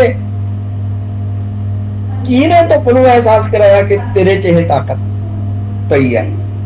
ਉਹ ਤਾਕਤ ਉਹਨੂੰ ਦੱਸੀ ਲੈਂਸ ਨੇ। ਇਸੇ ਹੀ ਤਰ੍ਹਾਂ ਕਿਤਾਬਾਂ ਸਾਡੇ ਅੰਦਰ ਪਈ ਊਰਜਾ ਦਾ ਵੀ ਸਾਨੂੰ ਅਹਿਸਾਸ ਕਰਵਾਉਂਦੀਆਂ ਨੇ। ਕਿਤਾਬਾਂ ਸਾਨੂੰ ਦੱਸਦੀਆਂ ਨੇ ਕਿ ਤੁਹਾਡੇ ਅੰਦਰ ਇੰਨੀ ਊਰਜਾ ਪਈ ਹੈ ਤੇ ਤੁਹਾਡੀ ਇੰਨੀ ਸ਼ਕਤੀ ਤੁਹਾਡੇ ਅੰਦਰ ਹੈ ਕਿ ਤੁਸੀਂ ਇਹ ਤਬਦੀਲੀਆਂ ਕਰ ਸਕਦੇ ਹੋ। ਤਾਂ ਮੈਂ ਇਹ ਸਮਝਦਾ ਕਿ ਕਿਤਾਬ ਹੈ ਜਿਹੜੀ, ਇਹ ਲੈਂਸ ਹੈ ਜਿਹੜੀ ਸਾਡੇ ਅੰਦਰਲੀ ਊਰਜਾ ਨੂੰ ਇਕਾਗਰ ਕਰਦੀ ਹੈ। ਇਸੇ ਐਗਜ਼ਾਮਪਲ ਨੂੰ ਅਸੀਂ ਦੂਜੇ ਲੋਕ ਵੀ ਦੇਖ ਸਕਦੇ ਹਾਂ। ਉਹ ਕਿਵੇਂ ਕਿ ਅਸੀਂ ਪ੍ਰਿਜ਼ਮ ਵੀ ਦੇਖਿਆ ਹੋਇਆ, ਉਹ ਧਰਦੇ ਸੀ ਸੂਰਜ ਦੇ ਮੂਹਰੇ ਤੇ ਇਧਰੋਂ ਜਿਹੜੀ ਸਾਨੂੰ ਧੁੱਪ ਚਿੱਟੀ ਨਜ਼ਰ ਆਉਂਦੀ ਸੀ, ਇੱਕ ਰੰਗੀ ਨਜ਼ਰ ਆਉਂਦੀ ਸੀ, ਤੇ ਉਧਰ ਕਾਗਜ਼ ਤੇ 7 ਰੰਗ ਫੈਲ ਜਾਂਦੇ ਸੀ ਉਹਦੇ। ਹੁਣ ਇਹ ਜਿਹੜੇ 7 ਰੰਗ ਨੇ ਇਹ ਲੈਂਸ ਨੇ ਪੈਦਾ ਨਹੀਂ ਕੀਤੇ, ਇਹ ਲੈਂਸ ਚ ਨਹੀਂ ਹੈਗੇ। ਲੈਂਸ ਨੇ ਤਾਂ ਸਿਰਫ ਇਹ ਕੀਤਾ ਕਿ ਧੁੱਪ ਦੇ ਉਹਨਾਂ ਰੰਗਾਂ ਨੂੰ ਸਾਡੇ ਸਾਹਮਣੇ ਲਿਆਂਦਾ, ਆਕਾਰ ਦਿੱਤਾ, ਦਿਸਣ ਲਾਇਆ। ਇਸੇ ਤਰ੍ਹਾਂ ਕਿਤਾਬਾਂ ਇਹ ਕੰਮ ਕਰਦੀਆਂ ਨੇ ਕਿ ਸਾਡੇ ਅੰਦਰ ਜ਼ਿੰਦਗੀ ਦੇ ਜਿਹੜੇ ਰੰਗ ਪਏ ਹੁੰਦੇ ਨੇ, ਸਾਡੇ ਜ਼ਿੰਦਗੀ ਦੇ ਅੰਦਰ ਜਿਹੜੀਆਂ ਸੰਭਾਵਨਾ ਪਈਆਂ ਹੁੰਦੀਆਂ ਨੇ, ਉਹਨਾਂ ਸਾਰੀਆਂ ਸੰਭਾਵਨਾਵਾਂ ਨੂੰ ਉਜਾਗਰ ਕਰਦੀ ਹੈ ਤੇ ਸਾਡੀ ਦੁਨੀਆ ਨੂੰ ਜਿਹੜੀ ਪਹਿਲਾਂ ਸਾਨੂੰ ਇੱਕ ਰੰਗੀ ਦਿਸਦੀ ਸੀ ਉਹਨੂੰ ਰੰਗੀਨੀ ਬਖਸ਼ਦੀ ਹੈ, ਰੰਗੀਨ ਬਣਾਉਂਦੀ ਹੈ, ਉਹ ਰੰਗ ਦਿਖਾਉਂਦੀ ਹੈ, ਰੰਗਾਂ ਨੂੰ ਮਾਨਣਾ ਦਿਖਾਉਂਦੀ ਹੈ ਤੇ ਉਹ ਰੰਗਾਂ ਦੀ ਸਮਝ ਸਾਡੇ ਅੰਦਰ ਪੈਦਾ ਕਰਦੀ ਹੈ। ਹੁਣ ਅਗਲੀ ਗੱਲ ਜਿਹੜੀ ਸਾਡੇ ਸਾਹਮਣੇ ਆਉਂਦੀ ਹੈ ਉਹ ਇਹ ਹੁੰਦੀ ਹੈ, ਆਮ ਤੌਰ ਤੇ ਇਹ ਹੁੰਦੀ ਹੈ ਤੇ ਵਿਦਿਆਰਥੀ ਨਾ ਸਵਾਲ ਕਰਦੇ ਹੁੰਦੇ ਨੇ, ਅਕਸਰ ਰੂਬਰੂ ਚ ਪੁੱਛਦੇ ਨੇ ਕਿ ਭਾਈ ਕਿ ਸਰ ਚੰਗੀ ਕਿਤਾਬ ਦਾ ਕਿਵੇਂ ਪਤਾ ਲੱਗਦਾ, ਆਪਾਂ ਨੂੰ ਕਿਵੇਂ ਪਤਾ ਲੱਗਦਾ ਵੀ ਆਹ ਵਧੀਆ ਲਿਟਰੇਚਰ ਹੈ, ਮਾੜਾ ਲਿਟਰੇਚਰ ਹੈ? ਤਾਂ ਮੈਂ ਨਾ ਇੱਥੇ ਇੱਕ ਐਗਜ਼ਾਮਪਲ ਦਿੰਦਾ ਹੁੰਦਾ, ਸੁਕਰਾਤ। ਕਿਹਾ ਜਾਂਦਾ ਵੀ ਸੁਕਰਾਤ, ਵੈਸੇ ਇਹ ਗੱਲ ਜਿੱਥੋਂ ਮੈਂ ਪੜ੍ਹੀ ਹੈ ਉਹ ਕਿਸੇ ਹੋਰ ਮਕਸਦ ਲਈ ਲਿਖੀ ਗਈ ਸੀ, ਪਰ ਕਿਉਂਕਿ ਮੈਂ ਉਹਦੇ ਚੋਂ ਕੋਈ ਹੋਰ ਗੱਲ ਬੁੱਝ ਲਈ, ਪੜ੍ਹਨ ਦਾ ਮਤਲਬ ਹੀ ਇਹ ਹੈ ਕਿ ਤੁਸੀਂ ਨਵੀਆਂ ਚੀਜ਼ਾਂ ਖੋਜਦੇ ਹੋ, ਨਵੀਆਂ ਚੀਜ਼ਾਂ ਬੁੱਝਦੇ ਹੋ, ਨਵੀਆਂ ਚੀਜ਼ਾਂ ਤੁਹਾਨੂੰ ਪਤਾ ਲੱਗਦਾ। ਗੁਰਬਾਣੀ ਕਹਿੰਦੀ ਹੈ ਬਿਨ ਬੁੱਝਾ ਸਭ ਹੋਏ ਖੁਆਰ। ਕੱਲਾ ਪੜ੍ਹਨਾ ਕਾਫੀ ਨਹੀਂ, ਉਹਨੂੰ ਬੁੱਝਣਾ ਜ਼ਰੂਰੀ ਹੈ। ਤੇ ਬੁੱਝਣ ਵਾਲੀ ਗੱਲ ਤੇ ਜੇ ਮੇਰੇ ਕੋਲ ਸਮਾਂ ਹੋਇਆ ਤਾਂ ਬਾਅਦ ਚਾਹੁੰਦੇ ਕਿ ਬੁੱਝਣਾ ਹੁੰਦਾ ਕੀ ਹੈ ਤੇ ਕਿਵੇਂ ਬੁੱਝਿਆ ਜਾ ਸਕਦਾ। ਪਰ ਪਹਿਲਾਂ ਆਪਾਂ ਇਸ ਕੁਐਸਚਨ ਨੂੰ ਐਡਰੈਸ ਕਰ ਲਈਏ ਕਿ ਬਈ ਸਾਨੂੰ ਚੰਗੀ ਕਿਤਾਬ ਦਾ ਪਤਾ ਕਿਵੇਂ ਲੱਗਦਾ ਹੈ ਨਾ। ਹੁਣ ਉਹਦੀ ਮੈਂ ਸੁਕਰਾਤ ਵਾਲੀ ਐਗਜ਼ਾਮਪਲ ਦਿੰਦਾ ਕਿ ਉਹ ਕਹਿੰਦੇ ਨੇ ਵੀ ਕਿਸੇ ਉਹਦੇ ਨੇੜੇ ਕੋਈ ਘੁਮਿਆਰ ਸੀ, ਜਦੋਂ ਬੱਚਾ ਸੀ ਤੇ ਉਹਨੇ ਘੁਮਿਆਰ ਕੋਲ ਜਾ ਕੇ ਤੇ ਉਹਨੇ ਦੇਖਣਾ ਵੀ ਇਹ ਹੱਥ 'ਚ ਮਿੱਟੀ ਲੈਂਦਾ, ਐਂ ਜਾਂ ਕਰਦਾ ਤੇ ਚੱਕ ਤੇ ਚੜ੍ਹ ਕੇ ਭਾਂਡਾ ਬਣਾ ਦਿੰਦਾ, ਕਦੇ ਚਰਾਗ ਬਣਾ ਦਿੰਦਾ, ਕਦੇ ਕੁੱਜਾ ਬਣਾ ਦਿੰਦਾ ਤੇ ਘੜਾ ਬਣਾ ਦਿੰਦਾ, ਚੱਕਰੀ ਬਣਾ ਦਿੰਦਾ। 150 ਚੀਜ਼ਾਂ ਦਿਖਣ ਲਾ ਦਿੰਦਾ ਉਹ ਉਸੇ ਮਿੱਟੀ 'ਚ। ਇਹ ਲੰਬੀ ਗੱਲ ਹੈ, ਮੈਂ ਇਹਦਾ ਛੋਟਾ ਜਿਹਾ ਹਿੱਸਾ ਲੈਣਾ। ਤੇ ਉਹ ਕਹਿੰਦਾ ਵੀ ਆਹ ਤਾਂ ਕੀ ਬਣਾਇਆ ਸੁਰਾਹੀ, ਜਦੋਂ ਉਹਨੇ ਬਣਾ ਕੇ ਰੱਖੀ, ਉਹ ਕਹਿੰਦਾ ਵੀ ਇਹ ਸੁਰਾਹੀ ਹੈ। ਤਾਂ ਸੁਕਰਾਤ ਉਹ ਤੋਂ ਪੁੱਛਦਾ ਵੀ ਕਿਹੜੀ ਸੁਰਾਹੀ ਚੰਗੀ ਹੈ ਇਹਨਾਂ ਚੋਂ, ਤੈਨੂੰ ਕਿਵੇਂ ਪਤਾ ਲੱਗਦਾ? ਕਿਉਂਕਿ ਉਦੋਂ ਪਹਿਲਾਂ ਉਹ ਗੱਲ ਕਰਕੇ ਹਟਿਆ ਹੁੰਦਾ ਵੀ ਤੂੰ ਆਹ ਕਿਵੇਂ ਬਣਾ ਦਿੰਦਾ, ਉਹ ਕਿਵੇਂ ਬਣਾ ਦਿੰਦਾ। ਕਹਿੰਦਾ ਯਾਰ ਇਹ ਮੈਨੂੰ ਨਹੀਂ ਬਹੁਤਾ ਪਤਾ, ਬਸ ਮੇਰੇ ਖਿਆਲ ਚ ਆਉਂਦੀ ਆ ਗੱਲ। ਜਿਹਦੇ ਤੋਂ ਫਿਰ ਸੁਕਰਾਤ ਨਤੀਜਾ ਕੱਢਦਾ ਕਿ ਪਹਿਲਾਂ ਭਾਈ ਇਹ ਇਮੇਜਿਨ ਕਰਦਾ ਚੀਜ਼ਾਂ ਨੂੰ, ਫੇਰ ਉਹ ਚੀਜ਼ਾਂ ਬਣਾਉਂਦਾ। ਤਾਂ ਉਹ ਕਹਿੰਦਾ ਵੀ ਮੈਂ ਤਾਂ ਬਣਾ ਦਿੰਦਾ। ਉਹ ਕਹਿੰਦਾ ਵੀ ਚਲੋ ਠੀਕ ਹੈ ਤਾਂ ਬਣਾਤੀ, ਪਰ ਤੈਨੂੰ ਕਿਵੇਂ ਪਤਾ ਲੱਗਿਆ ਵੀ ਇਹ ਚੰਗੀ ਹੈ ਜਾਂ ਮਾੜੀ ਹੈ? ਉਹ ਕਹਿੰਦਾ ਇਹ ਮੈਂ ਦੱਸ ਦਿੰਦਾ, ਇਹ ਮੈਨੂੰ ਪਤਾ। ਤੇ ਇਹ ਕਹਿੰਦਾ ਵੀ ਸੁਰਾਹੀ ਚ ਆਪਾਂ ਨੇ ਕੋਈ ਪਾਣੀ ਪਾਉਣਾ ਹੈ, ਤੇ ਰਾਜਾ ਮਹਾਰਾਜੇ ਅੱਜ ਕੱਲ ਵੀ ਕਈ ਉਹਦੇ ਚ ਸ਼ਰਾਬ ਪਾਉਂਦੇ ਨੇ ਸੁਰਾਹੀ। ਤੇ ਕਿਉਂਕਿ ਉਹਦੇ ਕਰਤੇ ਇਹ ਜਿਉ ਹੋਣੀ ਹੈ। ਆਪਣਾ ਬਾਬਾ ਵੀ ਕਹਿੰਦਾ ਵੀ ਸੂਰ ਸੁਰਾਹੀ ਖੰਜਰ ਪਿਆਲਾ, ਤਾਂ ਸੁਰਾਹੀ ਚ ਚੀਜ਼ ਪਾਉਣੀ ਹੈ ਤੁਸੀਂ, ਮੰਨ ਲਓ ਪਾਣੀ ਪਾਉਣਾ ਹੈ, ਉਹ ਕਹਿੰਦਾ ਵੀ ਤੁਸੀਂ ਸੁਰਾਹੀ ਚ। ਤੇ ਹੁਣ ਸੁਰਾਹੀ ਚੋਂ ਤਾਂ ਪੀਤਾ ਨਹੀਂ ਜਾਣਾ, ਉਹ ਤੁਸੀਂ ਅੱਗੇ ਕਿਸੇ ਪਿਆਲੇ ਚ, ਕਿਸੇ ਭਾਂਡੇ ਚ, ਬਰਤਨ ਚ, ਗਲਾਸ ਚ, ਖੋਲ ਚ ਪਾਉਣਾ ਹੈ। ਉਹ ਕਹਿੰਦਾ ਵੀ ਉਹ ਸੁਰਾਹੀ ਚੰਗੀ ਹੁੰਦੀ ਹੈ ਜਿਹਦੇ ਤੋਂ ਉਹਦੇ ਵਿੱਚ ਪਾਈ ਹੋਈ ਵਸਤੂ ਦੂਜੇ ਭਾਂਡੇ ਚ, ਦੂਜੇ ਬਰਤਨ ਚ ਸੌਖੀ ਚਲੀ ਜਾਵੇ ਤੇ ਵੱਧੋ ਵੱਧ ਚਲੀ ਜਾਵੇ, ਸਾਰੀ ਪੈ ਜਾਵੇ। ਜਿੰਨੀ ਸੁਰਾਹੀ ਚ ਹੈਗੀ ਉਹ ਸਾਰੀ ਪੈ ਜਾਵੇ, ਤੇ ਨੰਬਰ 2 ਸੌਖੀ ਪੈ ਜਾਵੇ। ਤਾਂ ਮੈਂ ਇਹ ਸਮਝਦਾ ਕਿ ਚੰਗੀ ਕਿਤਾਬ ਦਾ ਇੱਕ ਮੀਟਰ ਇਹ ਹੈ ਕਿ ਲੇਖਕ ਜੋ ਕਹਿਣਾ ਚਾਹੁੰਦਾ ਉਹ ਤੁਹਾਡੇ ਤੱਕ ਸੌਖੀ ਤਰ੍ਹਾਂ ਪਹੁੰਚ ਜਾਵੇ, ਤੇ ਵੱਧੋ ਵੱਧ ਪਹੁੰਚ ਜਾਵੇ ਜਿੰਨਾ ਕੁ ਤੁਸੀਂ ਉਹਨੂੰ ਗ੍ਰਹਿਣ ਕਰ ਸਕਦੇ ਹੋ। ਤੁਹਾਡੀ ਆਪਣੀ ਸਮਰੱਥਾ, ਕਿਉਂਕਿ ਭਾਂਡੇ ਦੀ ਵੀ ਸਮਰੱਥਾ ਨਾ, ਤੁਸੀਂ ਪਿਆਲੇ 'ਚ ਸਾਰੀ ਸੁਰਾਹੀ ਦਾ ਪਾਣੀ ਤਾਂ ਪਾ ਨਹੀਂ ਸਕਦੇ, ਉਹ ਭਾਂਡੇ ਦੀ ਸਮਰੱਥਾ, ਪਰ ਉਹ ਭਾਂਡਾ ਤਾਂ ਭਰ ਜਾਵੇ ਕਿ ਤੁਹਾਡੀ ਆਪਣੀ ਸਮਰੱਥਾ ਜਿੰਨੀ ਹੈਗੀ ਚੀਜ਼ਾਂ ਨੂੰ ਸਮਝਣ ਦੀ, ਉਨੀ ਤਾਂ ਉਹਦੇ ਤੋਂ ਸੌਖੀ ਤਰ੍ਹਾਂ ਤੁਹਾਡੇ ਤੱਕ ਆ ਜਾਵੇ। ਸੋ ਕਿਤਾਬ 'ਚ ਜਿਹੜਾ ਗਿਆਨ ਹੈ, ਕਿਤਾਬ 'ਚ ਜਿਹੜੀ ਸੂਚਨਾ ਹੈ, ਕਿਤਾਬ 'ਚ ਜਿਹੜੀ ਸਮਝ ਹੈ, ਉਹ ਜਿੰਨੀ ਸੌਖੀ ਤਰ੍ਹਾਂ ਤੁਹਾਡੇ ਤੱਕ ਆਉਂਦੀ ਹੈ, ਜਿੱਤੀ ਮਾਤਰਾ 'ਚ ਤੁਹਾਡੇ ਤੱਕ ਆਉਂਦੀ ਹੈ, ਤੇ ਜਿੰਨਾ ਤੁਹਾਡੀ ਜ਼ਿੰਦਗੀ ਨੂੰ ਚੰਗਾ ਬਣਾਉਣ 'ਚ ਯੋਗਦਾਨ ਦਿੰਦੀ ਹੈ, ਉਨੀ ਉਹ ਕਿਤਾਬ ਚੰਗੀ ਹੈ, ਉਨੀ ਕਿਤਾਬ ਉਹ ਵਧੀਆ। ਅਗਲੀ ਗੱਲ ਕਿ ਇਹ ਸੱਭਿਆਚਾਰ ਦਾ ਪਹਿਲਾ ਕਿਵੇਂ, ਜਿਵੇਂ ਮੈਂ ਪਹਿਲਾਂ ਹੀ ਬਿਲਕੁਲ ਸ਼ੁਰੂ ਤੋਂ ਕਿਹਾ ਸੀ ਕਿ ਕਿਸੇ ਦਾ ਠੋਸ ਤਕਨੀਕ ਤੇ ਕਹਾ ਮੈਡਮ ਖੜ ਗਈ ਵੀਡੀਓ ਤੇ ਯਾਦ ਰੱਖਣਾ ਪੈਂਦਾ, ਤੂੰ ਨਾਲ ਰਹਿਣਾ ਪੈਂਦਾ ਕਿਤਾਬਾਂ ਦੇ ਲਗਾਤਾਰ। ਇਹਦੀ ਮੈਂ ਇੱਕ ਛੋਟੀ ਜਿਹੀ ਐਗਜ਼ਾਮਪਲ ਦੇ ਦੇਣਾ। ਪਹਿਲਾਂ ਦੱਸਿਆ ਸੀ ਕਿ ਮੇਰੀ ਜ਼ਿੰਦਗੀ 'ਚ ਮੈਨੂੰ ਕਿਤਾਬਾਂ ਦੇ ਲੜ ਲਾਉਣ ਵਾਲੇ 2 ਬੰਦੇ ਸੀ, ਜਿਹਨਾਂ 'ਚੋਂ 21 ਸਾਲ ਹੋ ਗਏ ਪਹਿਲਾਂ ਤੋਂ ਗਿਆ ਬਾਪੂ ਮੇਰਾ, ਤੇ ਅੱਜ ਗਿਆਨੀ ਮਹਿੰਦਰ ਸਿੰਘ ਵੀ ਚਲੇ ਗਏ ਨੇ ਇਸ ਦੁਨੀਆ ਤੋਂ। ਤਾਂ ਮੇਰਾ ਬਾਪੂ ਨਾ ਹਮੇਸ਼ਾ ਪੜ੍ਹਦਾ ਰਹਿੰਦਾ ਸੀ, ਉਹ ਪੱਕਾ ਰੀਡਰ ਸੀ। ਉਹ ਜੇ 2 ਮਿੰਟ ਵੀ ਕਿਤੇ ਬੈਠਾ ਤਾਂ 2 ਮਿੰਟ 'ਚ ਹੀ ਉਹਦੇ ਕੋਲ ਗ੍ਰੰਥ ਖੁੱਲ੍ਹਾ ਹੁੰਦਾ ਸੀ। ਗਣਿਆਰ ਮਰਨ ਦੇ ਨੇੜੇ ਜਾ ਕੇ ਉਹ ਵਿਸ਼ੇਸ਼ਟ ਬਣਾ ਪੜ੍ਹ ਗਿਆ, ਕਿੱਦਾਂ ਬੜਾ ਗ੍ਰੰਥ ਸੀਗਾ। ਉਹ ਤੋਂ ਮੈਂ ਇਹ ਸਿੱਖਿਆ। ਪਰ ਉਹਦੀ ਮੈਂ ਤੁਹਾਨੂੰ ਇੱਕ ਗੱਲ ਦੱਸਦਾ ਛੋਟੀ ਜਿਹੀ, ਜਿਹੜੀ ਮੈਂ ਸਮਝਦਾ ਕਿ ਸਾਨੂੰ ਸਾਰਿਆਂ ਨੂੰ ਸਿੱਖ ਲੈਣੀ ਚਾਹੀਦੀ ਹੈ। ਮੈਂ ਕੁਛ ਅਮਲ ਕਰਦਾ ਇਸ ਗੱਲ ਤੇ। ਇੱਕ ਤਾਂ ਤੁਹਾਡੇ ਕੋਲ ਚਾਹੀਦੀ, ਤੁਹਾਡੇ ਤੋਂ ਜਿਹੜੇ ਬੱਚੇ ਪਿੰਡਾਂ 'ਚੋਂ ਆਉਂਦੇ ਨੇ, ਉਹਨਾਂ ਦੀ ਗੱਲ ਸੌਖੀ ਸਮਝ ਆਉਂਦੀ ਕਿ ਜਦੋਂ ਗੁੜ ਬਣਾਇਆ ਜਾਂਦਾ, ਘਰਾੜੀ 'ਚ ਕਿਵੇਂ ਪੀੜੇ ਜਾਂਦੇ ਨੇ, ਤਾਂ ਉਦੋਂ ਪਹਿਲਾਂ ਤਾਂ ਉਹ ਘਰੇ ਜਾਂਦੇ, ਕਿਵੇਂ ਘਰਦੇ ਪੈਂਦੇ ਨੇ ਵੱਢ ਕੇ। ਉਹ ਬਾਪੂ ਨੇ ਜਦੋਂ ਗੰਨੇ ਘੜੇ ਜਾਣਾ ਤਾਂ ਉਹਦੇ ਕੋਲ ਹਮੇਸ਼ਾ ਚਾਹੇ ਕਿਤੇ ਹੋਵੇ। ਕਈ ਵਾਰ ਤਾਂ ਬਾਜ਼ਾਰ 'ਚ ਵੀ ਨਹੀਂ ਬੰਦਾ ਹੁੰਦਾ ਜਿਵੇਂ ਉਂਗਲੀ ਕੰਨੇ ਆਇਆ ਹੋਇਆ ਤਾਂ ਵੀ ਉਹਦੇ ਝੋਲੇ 'ਚ ਕੋਈ ਕਿਤਾਬ ਨਹੀਂ ਪੈਂਦਾ। ਉਹ ਝੋਲੇ 'ਚ ਆਪਣੀ ਹੈ ਨਾ ਕਿਤਾਬ ਹਮੇਸ਼ਾ ਰੱਖਦਾ ਸੀ ਤੇ ਉਹ ਝੋਲਾ ਕਿਉਂ ਰੱਖਦਾ?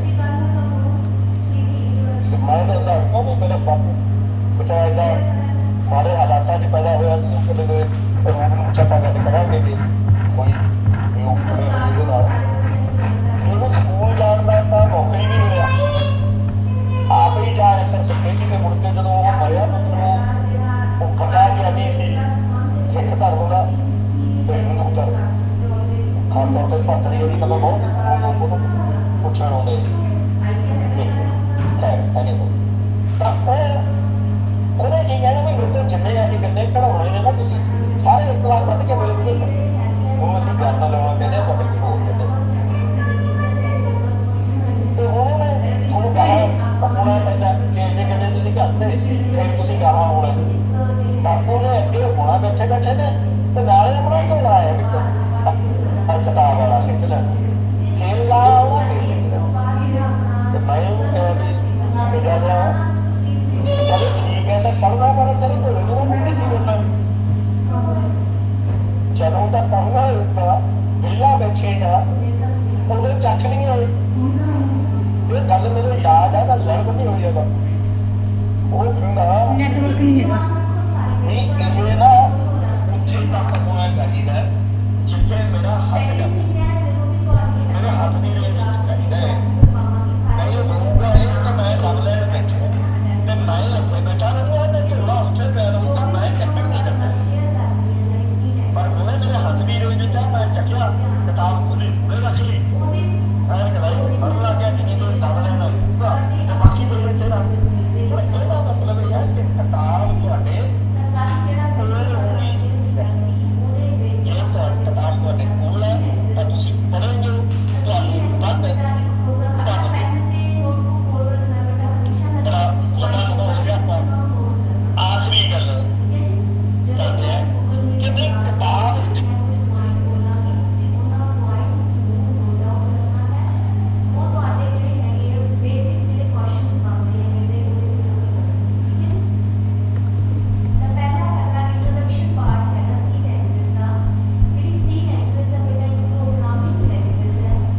ਹੈਲੋ ਹਾਂਜੀ ਸਰ ਵੀਡੀਓ ਬੰਦ ਹੋ ਗਿਆ ਆਉਂਗੇ ਕਿ ਮਿੰਟ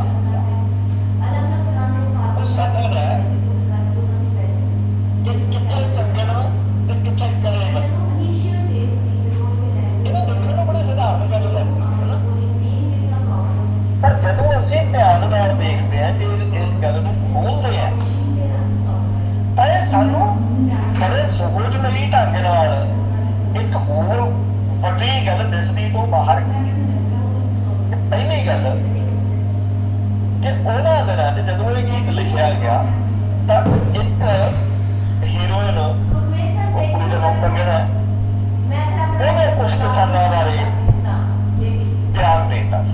ਬੰਦ ਕਰਨੀ ਹਾਂਜੀ ਬੰਦ ਕਰਨੀ ਨਹੀਂ ਬੰਦ ਨਹੀਂ ਕਰਨੀ ਸਰ ਨੈਟ ਪ੍ਰੋਬਲਮ ਉਹਦੇ ਨਾਲ ਲੋਕਾਂ ਦਾ ਡਾਇਲੌਗ ਚੱਲ ਰਿਹਾ ਸੀ ਕੋਈ ਕੁਛ ਕਹਿ ਰਿਹਾ ਸੀ ਕੋਈ ਸਰ ਕੁਛ ਮੇਰੇ ਕਹਿ ਨਾਲ ਰਿਹਾ ਲੱਗ ਦੇਖੋ ਮੈਨੂੰ ਇਹਦਾ ਮੈਨੂੰ ਪਾਸਵਰਡ ਨਹੀਂ ਯਾਦ ਕਿੰਨਾ ਲੇਕਿਨ ਹੁਣ ਇਸ ਬੰਦੇ ਨੇ ਜਿਹਨੇ ਗੀਤ ਲਿਖਿਆ ਲੋਕਾਂ ਨੂੰ ਪਤਾ ਨਹੀਂ ਪਾਉਣਾ ਨਾ ਮੇਰਾ ਸੁਖਮਨ ਦੇ ਆ ਕਿ ਉਹਨੇ ਕੰਗਣਾ ਨੂੰ ਸਹੀ ਬਣਾ ਹੀ ਨਹੀਂ ਨਹੀਂ ਆਇਆ ਹੋਇਆ ਸੀ ਸਰ ਮੈਂ ਚੈੱਕ ਕਰਾਂਗਾ ਚੜਾਤਾ ਉਹ ਕਿੱਥੇ ਸ਼ਬਦ ਨਾਲ ਨਹੀਂ ਸੁਣੀ ਕਰਦਾ ਉਹਨੇ ਸ਼ਬਦ ਦਾ ਹਸਪੀਟਲ ਬੰਦ ਹੈ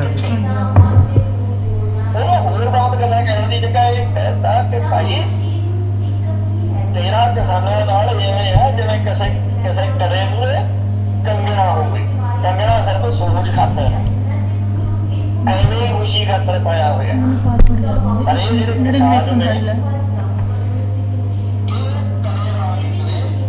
ਜਿਹੜਾ ਲੰਮੇ ਸਮੇਂ ਤੋਂ ਸਾਡੇ ਸੱਭਿਆਚਾਰ ਦਾ ਹਿੱਸਾ ਹੈ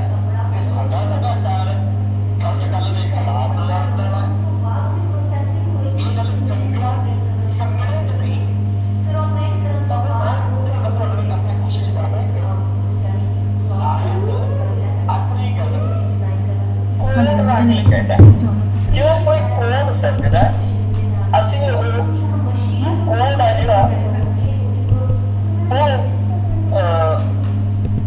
ਲੱਭਣਾ ਹੁੰਦਾ ਉਹਦੇ ਤੋਂ ਫੇਰ ਇਹ ਗੱਲ ਹੈ ਜਿਹੜੀ ਖੁੱਲਦੀ ਹੈ। ਦੂਜੇ ਮੈਂ ਤੁਹਾਨੂੰ ਇੱਕ ਛੋਟੀ ਜਿਹੀ ਐਗਜ਼ਾਮਪਲ ਆਖਰ ਚ ਇਸ ਕਿਸਮ ਦੀ ਬੋਲ ਦਿੰਦਾ ਸ਼ਾਇਦ ਤੁਹਾਡੇ ਤੋਂ ਕਿਸੇ ਦੇ ਅੱਗੇ ਗਲਤ ਚੀਜ਼ਾਂ ਸਮਝਣ ਚ ਮਦਦ ਕਰੇ।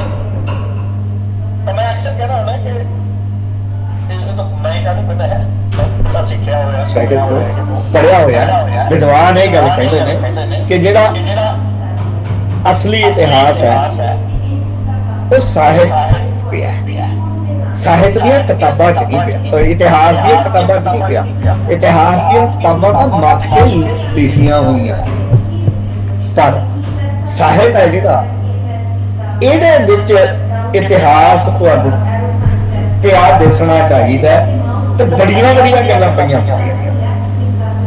ਪਿਛਲੇ ਦਿਨਾਂ ਚ ਮੇਰੀ ਬੇਟੇ ਨਾਲ ਗੱਲ ਹੁੰਦੀ ਸੀ, ਉਹ ਬਾਹਰ ਪੜ੍ਹਦਾ ਸੀ ਤੇ ਉਹਦੇ ਨਾਲ ਨਾ ਗੱਲ ਕਰਦੇ ਕਰਦੇ ਜਨਮ ਸਾਖੀ ਦੀ ਗੱਲ ਤੁਰਕੀ ਤੇ ਉਹਨੇ ਮੈਨੂੰ ਪੁੱਛਿਆ ਨਹੀਂ ਜਨਮ ਸਾਖੀਆਂ ਕਿਵੇਂ ਲਿਖੀਆਂ ਨੇ, ਸੱਚੀਆਂ ਗੱਲਾਂ ਨੇ ਜਾਂ ਕੀ ਉਹ ਇਸ ਤਰ੍ਹਾਂ ਦੀਆਂ ਗੱਲਾਂ ਕਰਦਾ ਤੇ ਮੈਂ ਉਹਨੂੰ ਕਿਹਾ ਵੀ ਸਾਹਿਤ ਹੈ ਨਾ ਜਿਹੜਾ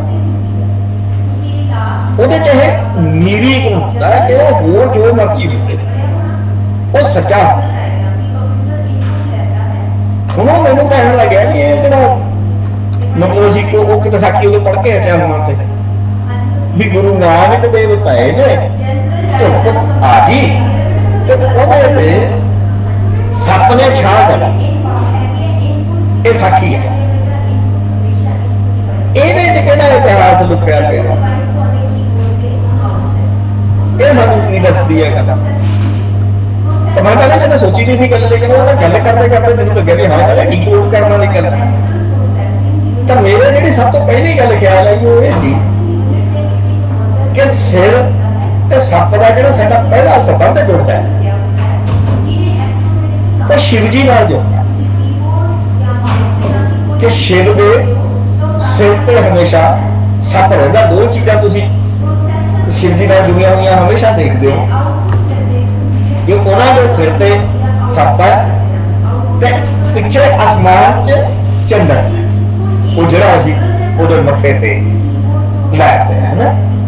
ਹੁਣ ਇਹ ਵੱਡੀਆਂ ਡੀਕੋਡ ਕਰਨ ਵਾਲੀਆਂ ਗੱਲਾਂ ਨੇ, ਪਰ ਆਪਾਂ ਹਾਲੇ ਜਿਹੜੀ ਆਪਣੇ ਸਾਹਮਣੇ ਪਈ ਹੈ ਗੱਲ ਆਪਾਂ ਮੈਨੂੰ ਸੱਪ ਵਾਲੀ ਗੱਲ ਆਪਾਂ ਪੂਰੀ ਕਰ ਲੈਂਦੇ ਹਾਂ ਕਿ ਸ਼ਿਵ ਜੀ ਦੇ ਸਿਰ ਤੇ ਹਮੇਸ਼ਾ ਸੱਪ ਹੈ। ਤਾਂ ਸਾਨੂੰ ਜਿਹੜੇ ਕਥਾਵਾਚਕ ਨੇ, ਜਿਹੜੇ ਧਾਰਮਿਕ ਸਾਹਿਤ ਨੂੰ ਧਾਰਮਿਕ ਤੌਰ ਤੇ ਸਮਝਦੇ ਨੇ, ਉਹ ਕਹਿੰਦੇ ਨੇ ਕਿ ਸੱਪ ਮੌਤ ਦੀ ਨਿਸ਼ਾਨੀ ਹੈ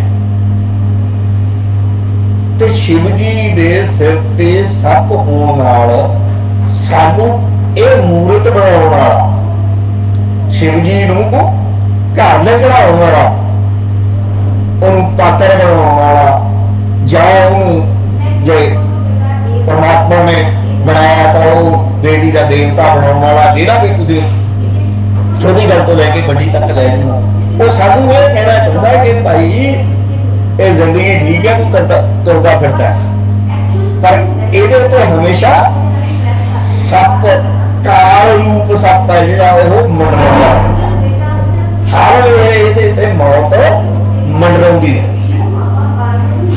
ਇਹ ਇੱਕ ਚੱਲਿਆ ਆਉਂਦਾ ਇਤਿਹਾਸਕ ਡਾਲ, ਇਹ ਇੱਕ ਮੁਕੰਮਲ ਪੜ੍ਹਦਾ ਹੈ। ਮਤਲਬ ਸ਼ਿਵ ਜੀ ਦੇ ਮੱਥੇ ਤੇ ਚੰਦ ਤੇ ਸਿਰ ਤੇ ਸੱਪ ਦੇਖਣਾ ਇੱਕ ਬਹੁਤ ਵੱਡੀ ਵਿਆਖਿਆ ਦੀ ਮੰਗ ਕਰਦਾ ਹੈ। ਪੂਰੀ ਪੜ੍ਹਦਾ ਹੈ, ਗ੍ਰੰਥ ਹੈ ਉਹ, ਜੇ ਆਪਾਂ ਇਹਦੀ ਗੱਲ ਕਰਨ ਲੱਗੇ ਇਹ ਸਿੰਬਲਸ ਰਾਹੀਂ ਉਹਨਾਂ ਨੇ ਕਹਿਣਾ ਕੀ ਹੈ। ਉਹ ਇੱਕ ਗੱਲ ਇਹ ਕਹਿੰਦੇ ਨੇ ਕਿ ਹੈ ਕਿ ਭਾਈ ਵੀ ਇਹ ਨਾ ਮੌਤ ਹੈ ਜਿਹੜੀ ਮਨੁੱਖ ਦੇ ਸਿਰ ਤੇ ਮੰਡਰਾਉਂਦੀ ਫਿਰਦੀ ਹੈ, ਉਹਦਾ ਸਿੰਬਲ ਹੈ। ਪਰ ਹੁਣ ਉਹ ਚਲੇ ਜਾਂਦੇ ਇਤਿਹਾਸ ਜਾਂ ਇਤਿਹਾਸ ਨਾਲ ਸਿੱਖ ਧਰਮ ਨੇ ਇੱਕ ਡਾਇਲੌਗ ਸੱਟਿਆ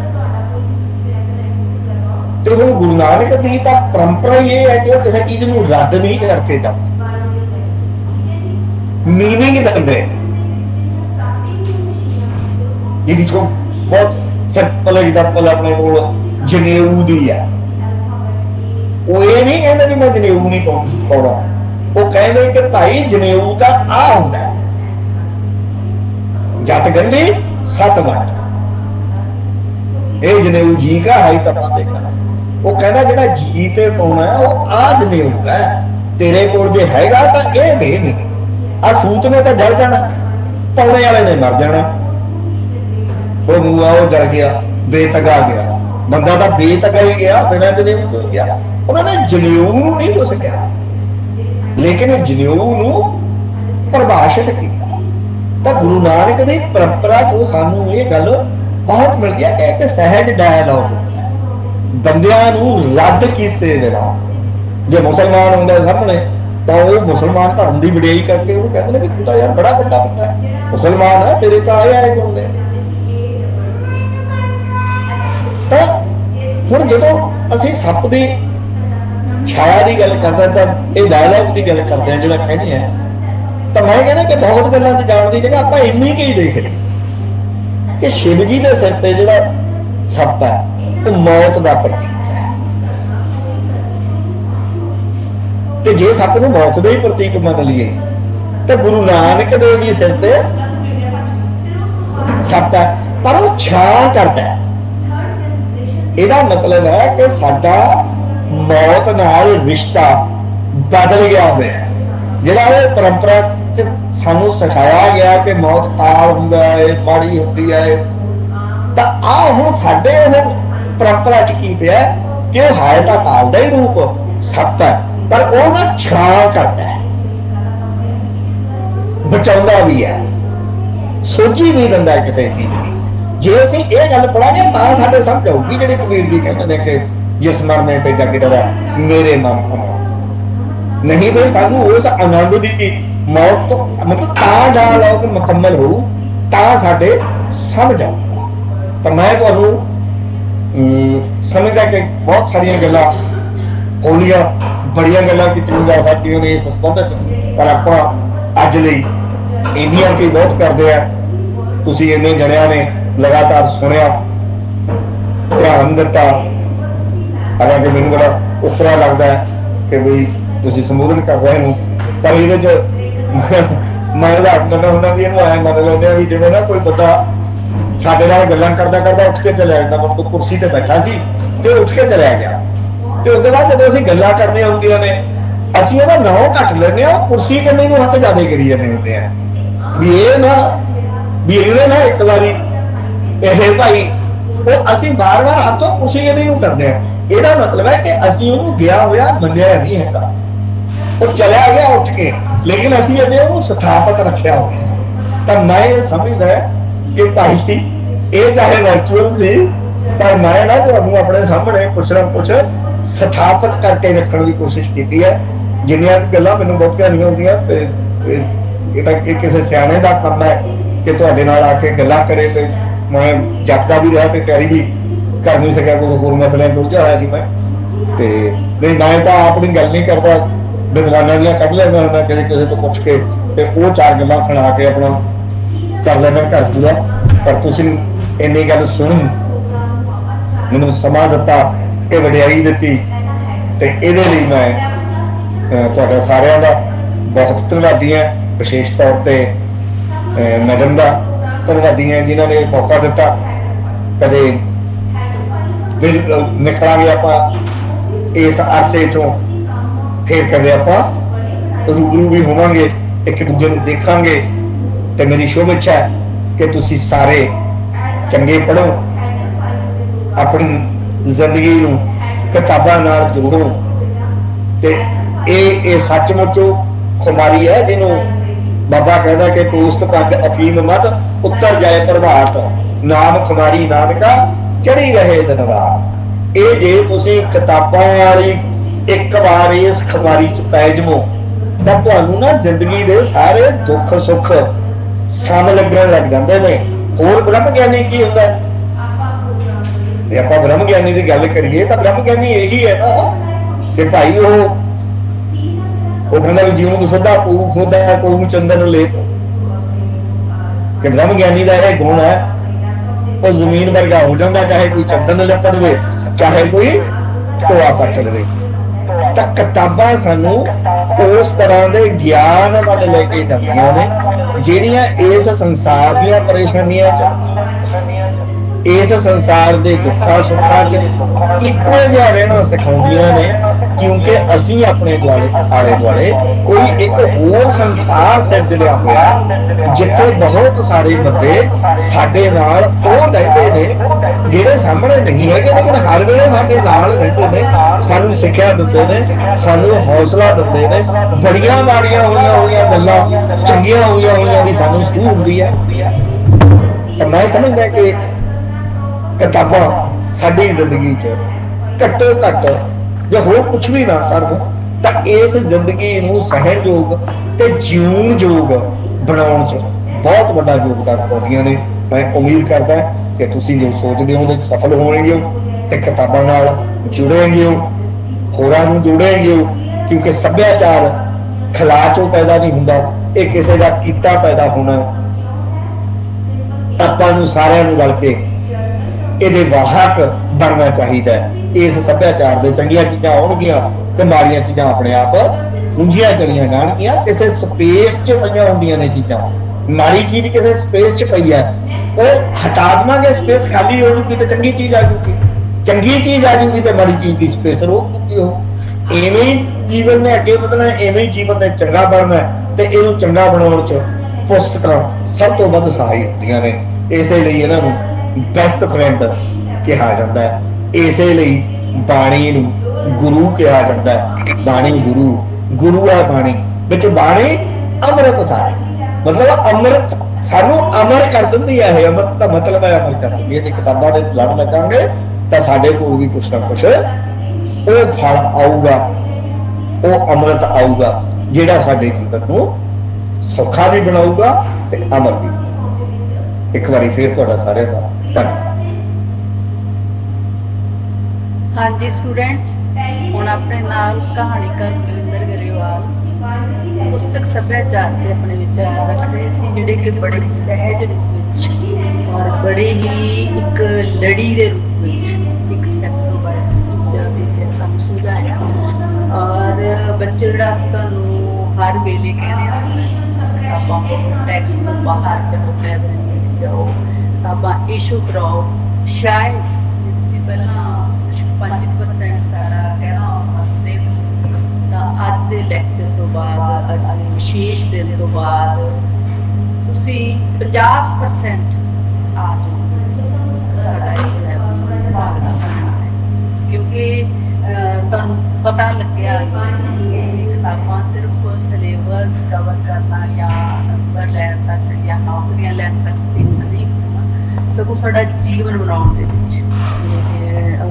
ਗਰੇਵਾਲ ਸਾਹਿਬ ਨੇ ਕਿਹਾ ਕਿ ਮੈਂ ਇਹ ਸਮਝਦਾ ਜਿਹੜਾ ਚੰਗਾ ਕਿਤਾਬਾਂ ਨਾਲ ਨਹੀਂ ਜੁੜਿਆ ਸੀ ਤੇ ਜੀਵਨ ਹੀ ਨਹੀਂ ਸੀ, ਭਾਵ ਜ਼ਿੰਦਗੀ ਹੀ ਸਾਨੂੰ ਕਿਤਾਬਾਂ ਦੇ ਜ਼ਰੀਏ ਤਾਂ ਤੁਸੀਂ ਇਸ ਅਹਿਮੀਅਤ ਨੂੰ ਅੱਜ ਸਮਝ ਪਾਏਂਗੇ। ਦੂਸਰਾ, ਜਿਵੇਂ ਆਪਣਾ ਪੰਜਾਬ ਦਾ ਸਭ ਤੋਂ ਪਹਿਲਾਂ ਸਾਡਾ ਪਹਿਲਾ ਗ੍ਰੰਥ ਜਿਹੜਾ ਰਿਗਵੇਦ ਪੰਜਾਬ ਰਚਿਆ ਗਿਆ, ਉਸ ਬਾਰੇ ਸਵਾਲ ਜਿਹੜਾ ਹੈ ਸ਼ਬਦ ਗੁਰੂ ਗ੍ਰੰਥ ਸਾਹਿਬ ਬਾਰੇ, ਔਰ ਨਾਲ ਹੀ ਅਰਸਤੂ ਦਾ ਪੋਇਟਿਕਸ ਹੈ ਉਸ ਬਾਰੇ। ਭਾਵ ਸਾਰੇ ਸਟੈਪ ਬਾਏ ਸਟੈਪ ਤੁਸੀਂ ਸਮਝ ਪਾਏ, ਤੁਹਾਡੇ ਮਨ ਦੇ ਚੇਸਟਾ ਜ਼ਰੂਰ ਜਾਗੀ ਹੋਏਗੀ ਕਿ ਅਸੀਂ ਇਹਨਾਂ ਕਿਤਾਬਾਂ ਦੇ ਨਾਲ ਹੋਈਏ, ਇਹਨਾਂ ਕਿਤਾਬਾਂ ਵਿੱਚ ਲੰਘੀਏ ਤੇ ਆਪਣਾ ਜੀਵਨ ਨੂੰ ਵਧੀਆ ਅੱਛੇ ਢੰਗ ਨਾਲ ਤੇ ਆਪਦੇ ਵਿਅਕਤੀਤਵ ਨੂੰ ਨਿਖਾਰ ਸਕੀਏ। ਨਾਲ ਹੀ ਮੈਂ ਅਰਜ ਗਰੇਵਾਲ ਸਾਹਿਬ ਕਰਦੇ ਅਸੀਂ ਦੁੱਖ ਦੀ ਘੜੀ ਵਿੱਚ ਜਿਹੜਾ ਹੈ ਪਰਮਾਤਮਾ ਦਾ ਭਾਣਾ ਮੰਨਣਾ, ਔਰ ਜਿਹੜਾ ਹੈ ਗਿਆਨੀ ਜੀ ਜਿਹੜੇ ਕਿ ਵਾਲ ਸਾਹਿਬ ਦੇ ਸਟੂਡੈਂਟ ਸੈੱਟ ਕਰ ਰਹੇ, ਜਿਹੜੇ ਕਿ ਸਾਡੇ ਅਧਿਆਪਕ ਉਹਨਾਂ ਦੇ ਠਿਕਾਣੇ ਤੇ ਕਹਿੰਦੇ ਕਿ ਪਰਮਾਤਮਾ ਉਹਨਾਂ ਨੂੰ ਆਪਣੇ ਚਰਨਾਂ ਦੇ ਵਿੱਚ ਸਥਾਨ ਦੇਵੇ। ਔਰ ਨਾਲ ਹੀ ਗਰੇਵਾਲ ਸਾਹਿਬ ਨੇ ਦੱਸਿਆ ਕਿ ਆਪਣਾ ਬਾਪੂ ਸਰਦਾਰ ਤੇਜਾ ਸਿੰਘ ਤੋਂ ਕਿਤਾਬਾਂ ਦੀ, ਔਰ ਨਾਲ ਹੀ ਉਹਨਾਂ ਦੇ ਮਾਸਟਰ ਚੇਸ ਕਰ। ਇਸ ਤਰ੍ਹਾਂ ਸਭ ਪਤਾ ਨਹੀਂ ਹੁੰਦਾ ਜੀਵਨ 'ਚ ਕੌਣ ਕਿਹੜਾ ਇਹ ਜਿਹਾ ਪਰਸਨ ਸਾਨੂੰ ਮਿਲ ਜਾਂਦਾ ਕਿ ਸਾਡਾ ਰਾਹ ਸੇਰਾ ਬਣ ਜਾਂਦਾ। ਤਾਂ ਮੈਂ ਅੱਜ ਦੀ ਦਿਨ ਵਿੱਚ ਕਹਾਂਗੀ ਕਿ ਬਹੁਤ ਵਿਦਿਆਰਥੀ 100 ਦੇ ਕਰੀਬ ਸਾਡੇ ਨਾਲ ਸੀਗੇ, ਕਿਉਂਕਿ ਕਿਉਂਕਿ ਗੂਗਲ ਮੀਟ ਦੇ ਇੰਨੀ ਵੀ ਬੱਚਿਆਂ ਦੀ ਸਮਰੱਥਾ ਹੈ ਜਿਹੜੀ, ਤਾਂ ਉਹਨਾਂ ਵਿੱਚੋਂ ਜਿੰਨੇ ਬੱਚੇ ਅੱਜ ਤੋਂ ਬਾਅਦ ਬਹੁਤ ਬੱਚੇ ਸਾਡੇ ਕੋਲ ਹੈਗੇ ਜਿਹੜੇ ਸਾਡੇ ਆਨਰਸ ਰੱਖਦੇ ਆਪਣਾ ਜੁੜਦੇ ਨੇ ਤੇ ਬਹੁਤ ਅੱਜ ਤੋਂ ਬਾਅਦ ਜੁੜਦੇ ਨੇ। ਸਾਨੂੰ ਪਤਾ ਨਹੀਂ ਹੁੰਦਾ ਜੀਵਨ ਦੇ ਵਿੱਚ ਕਿਸ ਮੋੜ ਤੇ ਸਾਨੂੰ ਗਾਈਡਲਾਈਨ ਮਿਲ ਜਾਂਦੀਆਂ, ਸਾਡੇ ਰਾਹ ਦੱਸੇ ਮਿਲ ਜਾਂਦੇ ਤੇ ਸਾਡਾ ਜੀਵਨ ਇੱਕ ਅੱਛੀ ਜਿਹੜੀ ਹੈ ਰਾਹ ਤੇ ਤੁਰਨ ਲੱਗ ਪੈਂਦਾ।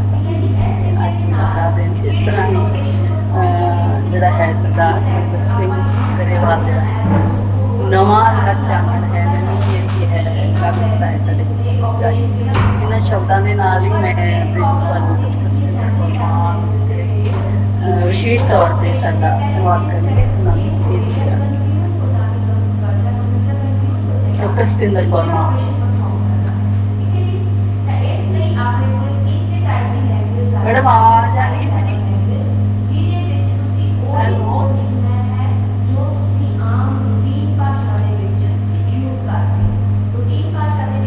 आवाज आ रही? हाँ जी आवाज आ रही है। हाँ जी हाँ जी हाँ जी। ਅੱਜ हाँ जी, सब तो पहला तो मैं इस चीज़ ਦੀ मतलब कि माफ़ी चाहनी है कि मैं ਹੁਣੇ ਹੀ ਇਸ ਵੈਬੀਨਾਰ ਦੇ ਵਿੱਚ ਜੁੜ ਪਾਈ ਤੇ ਮੈਂ ਨਹੀਂ ਸੁਣ ਪਾਈ ਅੱਜ ਦਾ ਲੈਕਚਰ, ਪਰ ਸਰ ਨਾਲ ਮੇਰੀ ਬਹੁਤ ਹੀ ਸੰਖੇਪ ਟੈਲੀਫੋਨਿਕਲੀ ਗੱਲ ਹੋਈ ਸੀਗੀ ਤੇ ਗਰੇਵਾਲ ਸਾਹਿਬ ਦਾ ਮੈਂ ਬਹੁਤ ਬਹੁਤ ਧੰਨਵਾਦ ਕਰਦੀ ਹਾਂ ਕਿ ਉਹ ਸਾਡੇ ਵਿਦਿਆਰਥੀਆਂ ਨਾਲ ਅੱਜ ਜੁੜੇ, ਬੜਾ ਆਪਣਾ ਕੀਮਤੀ ਸਮਾਂ ਜਿਹੜਾ ਹੈ ਉਹਨਾਂ ਨੇ ਦਿੱਤਾ। ਜਿਵੇਂ ਕਿ ਚਰਚਾ ਚੱਲ ਰਹੀ ਸੀ ਉਹਦੇ ਵਿੱਚੋਂ ਮੈਨੂੰ ਪਤਾ ਚੱਲਿਆ ਕਿ ਗਿਆਨੀ ਮਹਿੰਦਰ ਸਿੰਘ ਹੋਰੀ ਜਿਹੜੇ ਅਕਾਲ ਚਲਾਣਾ ਕਰ ਚੁੱਕੇ ਨੇ, ਉਹਦੇ ਲਈ ਅਸੀਂ ਬਹੁਤ ਅਰਦਾਸ ਕਰਦੇ ਹਾਂ ਪਰਮਾਤਮਾ ਅੱਗੇ ਕਿ ਉਹਨਾਂ ਨੂੰ ਆਪਣੇ ਚਰਨਾਂ ਵਿੱਚ ਜਿਹੜਾ ਹੈ ਨਿਵਾਸ ਬਖਸ਼ੇ ਪਰਮਾਤਮਾ। ਜੋ ਅੱਜ ਦੀ ਚਰਚਾ ਸਾਡੇ ਵਿਦਿਆਰਥੀਆਂ ਦੇ ਨਾਲ ਕਰੀ, ਬੜਾ ਡਿਟੇਲ ਦੇ ਵਿੱਚ ਮੈਨੂੰ ਪਤਾ ਲੱਗਿਆ ਕਿ ਲੈਕਚਰ ਜਿਹੜਾ ਹੈ ਚੱਲਿਆ ਬੜਾ ਸਿੱਖ ਫਿਲਾਸਫੀ ਨੂੰ ਨਾਲ ਲੈ ਕੇ ਸ਼ਬਦ ਗੁਰੂ ਤੱਕ ਦੀ ਡਿਸਕਸ਼ਨ ਜਿਹੜੀ ਉਹ